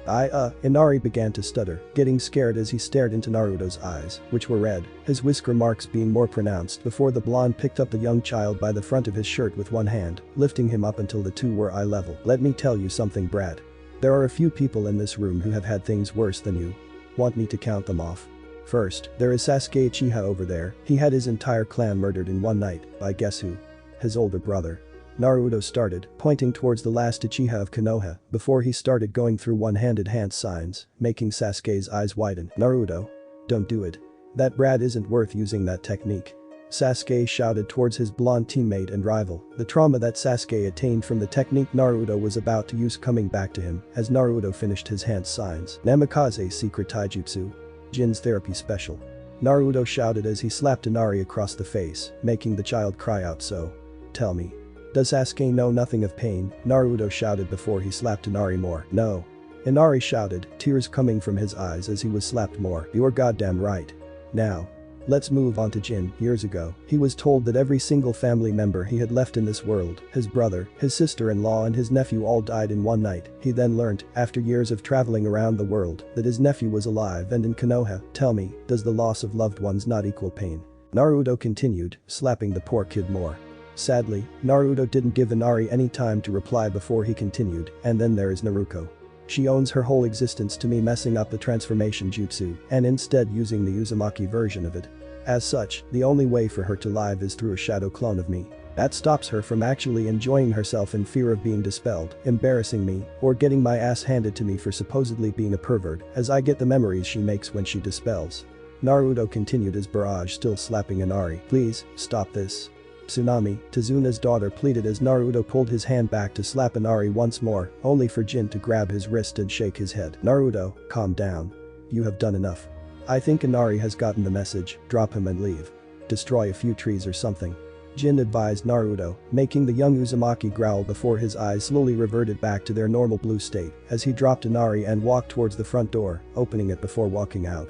Naruto takes one last glance towards Inari before slamming the door shut. Omake number 8 after the battle. So, that was an eventful fight, Naruto muttered as the shinobi and Tazuna's family were gathered around the dinner table once more, all besides Naruto. Yeah, it was. Sasuke nodded as well, nodding and rubbing his neck, specifically where a few needles had pierced his skin as Haku sighed, still sad about Zabuza's death and having woken up the day prior. You know, I noticed something that none of us did. Why did none of us use our summons? Kakashi asked carefully, making Jin, Hinata, Sasuke and Naruto stare at him confused. Sasuke, you can summon dragons, while Hinata can summon phoenixes. Yet, neither of those creatures appeared on the bridge. Oh, well, the Phoenix clan told me that most of their members hate moist environments and might attack me if I summoned them in such conditions. It was more for safety than anything else, Hinata explained, while Sasuke sighed and looked at Kakashi. And the reason I didn't summon anything was because of the fact that most of the dragon clan are giant, like, half the size of the bridge. Finding a small dragon is rare as they are either children or are, as I said, rare. Sasuke stated simply as he continued to eat his food, just before the door was busted open as Naruto rushed in and forced the door shut, panting heavily with terror in his eyes. Sasuke, I now regret ever thinking you might be gay. Naruto said suddenly, confusing everyone in the room, including Naruto. Why would you think that? When have I ever shown myself to be gay? Sasuke asked confused as he looked at Naruto before his eyes widened slightly before narrowing. I see. So, you've faced them too. He said, making Naruto nod while Sasuke started leaning on his fists, his eyes gaining a dark look to them. Them? What are them? Naruto and Hinata asked at the same time before Naruto, Sasuke, Jin and Kakashi replied with the same word. Fangirls. They said simply, making the eyes of the girls begin to twitch in annoyance. You know, we should really make a jutsu to stop fangirls. Maybe a combo jutsu, sexy jutsu wouldn't work, just make them try harder, Naruto muttered before he walked over to Sasuke sat down next to him. Ha. Sadly we can't burn them, Kami knows whoever made fangirls was sadistic, Sasuke continued, making Naruto nod his head. For the love of, I will help you make a jutsu using the gentle fist to get rid of fangirls. Hinata groaned after about 15 minutes of the two boys trying to make up jutsu to get rid of fangirls. Thank you. How about we call it Team 7 Taijutsu? Fangirl repellent. Naruto suggested, making Sasuke look at him along with the others. The first part could use some work, but the second one is perfect. Sasuke nodded while Haku stared at Tazuna and his family, wondering if this was normal, only to get the same look back from the civilians. We tune in as Team 7, Kitsune and Haku walk up to the front gates of Konoha, finally arriving at the village after a week of traveling, a week which involved both Naruto and Naruko learning about Naruko's new condition, a condition which Naruto was unaware of at first. Since the group had started walking back to Konoha, Haku had been carrying the Kubikirabacho on his back as a memoir of his teacher and father figure. Halt, who goes there? Asked Izumo Kamizuki, one of the two front gate guards of Konoha. He along with his partner Katetsu Hagane, guard the entrance to Konoha and make sure that everyone coming in and out of the village sign the correct forms or have permission to enter. Team 7 coming back from an A-rank mission in Wave, joined with Onbu agent Kitsune and Hakuyuki, apprentice to one Zabuza Mamachi, now deceased. Jin says calmly, looking at the two Chunin in front of him before smirking in amusement. So, gate duty again huh? It seems like this is the only job you two do most of the time. Jin joked, getting a chuckle out of Katetsu. Yeah, it does. I guess that whole eternal guard joke you made last week is coming true, thanks for that by the way.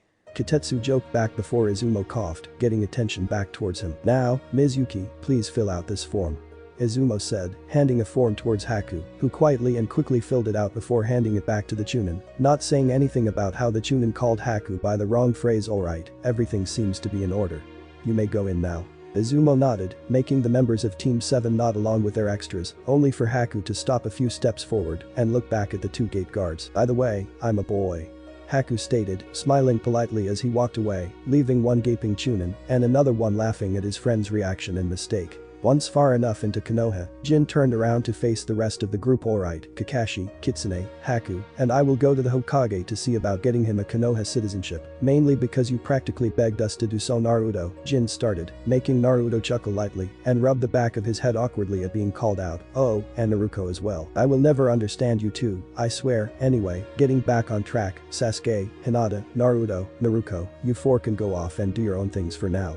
We'll meet up back at the training grounds tomorrow to start you back up on training and missions. Jin continued before he walked over to Haku and grabbed onto the feminine boy's shoulder before they disappeared in a spiral of poison, being quickly followed by Kakashi, who disappeared in a spiral of leaves and wind, and Kitsune, who disappeared in a spiral of fire, leaving the Genin blinking in surprise before they shrugged. Well, I'll be heading back to the Uchiha compound.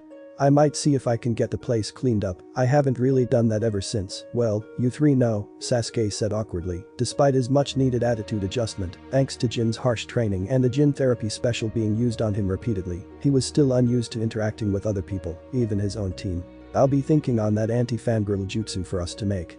Naruto said, smiling but shivering slightly, a shiver which went down Sasuke's spine before the Uchiha walked away, waving goodbye to the rest of Team 7's Genin, while Naruto and Hinata looked at Naruto, eyebrows raised. Bro, I thought that you were only joking about making the jutsu. Are you actually telling me that you were serious about it? Naruto asked, staring at her brother as if he was an idiot, making the male blonde's right eye twitch in annoyance. Of course I'm serious. Naruto, you have no idea just how terrifying fangirls truly are. I swear that the Shinigami made them for the sole purpose of tormenting those whose souls it was allowed to take. Naruto said without even a hint of joking or humor in his voice and a serious expression on his face, making the two girls sigh in annoyance before Hinata looked at Naruto in the eyes. Naruto, I'll help you with making one. Back when I thought you were joking, I made an idea on one based off of a gentle first technique. Hinata stated calmly, her calmness mostly being faked as despite being braver, thanks to being on a team with pretty much two Naruto and Sasuke, along with Jin's therapy special. Gentle addition, she still had her own hidden doubts, and of course, infatuations with people don't just die out, even in the world of shinobi. Really? Awesome. Thank you very much, Hinata.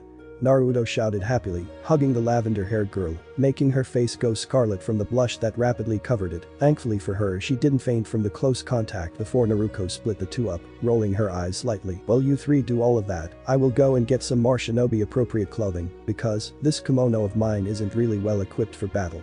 Naruto smiled softly as she spun on her heel and walked away from the group and towards the shopping district of Konoha, either not noticing or not caring about the confused stares she got from many people around her, especially the rare few Hyugas walking around who upon seeing her activated their Byakugan secretly before Naruto threw a few senbon that she had hidden in the sleeve of her kimono near their heads, making them turn off their Byakugan and walk away slowly, as to maintain a sense of pride at almost being hit. Wait, how is Naruto going to buy anything?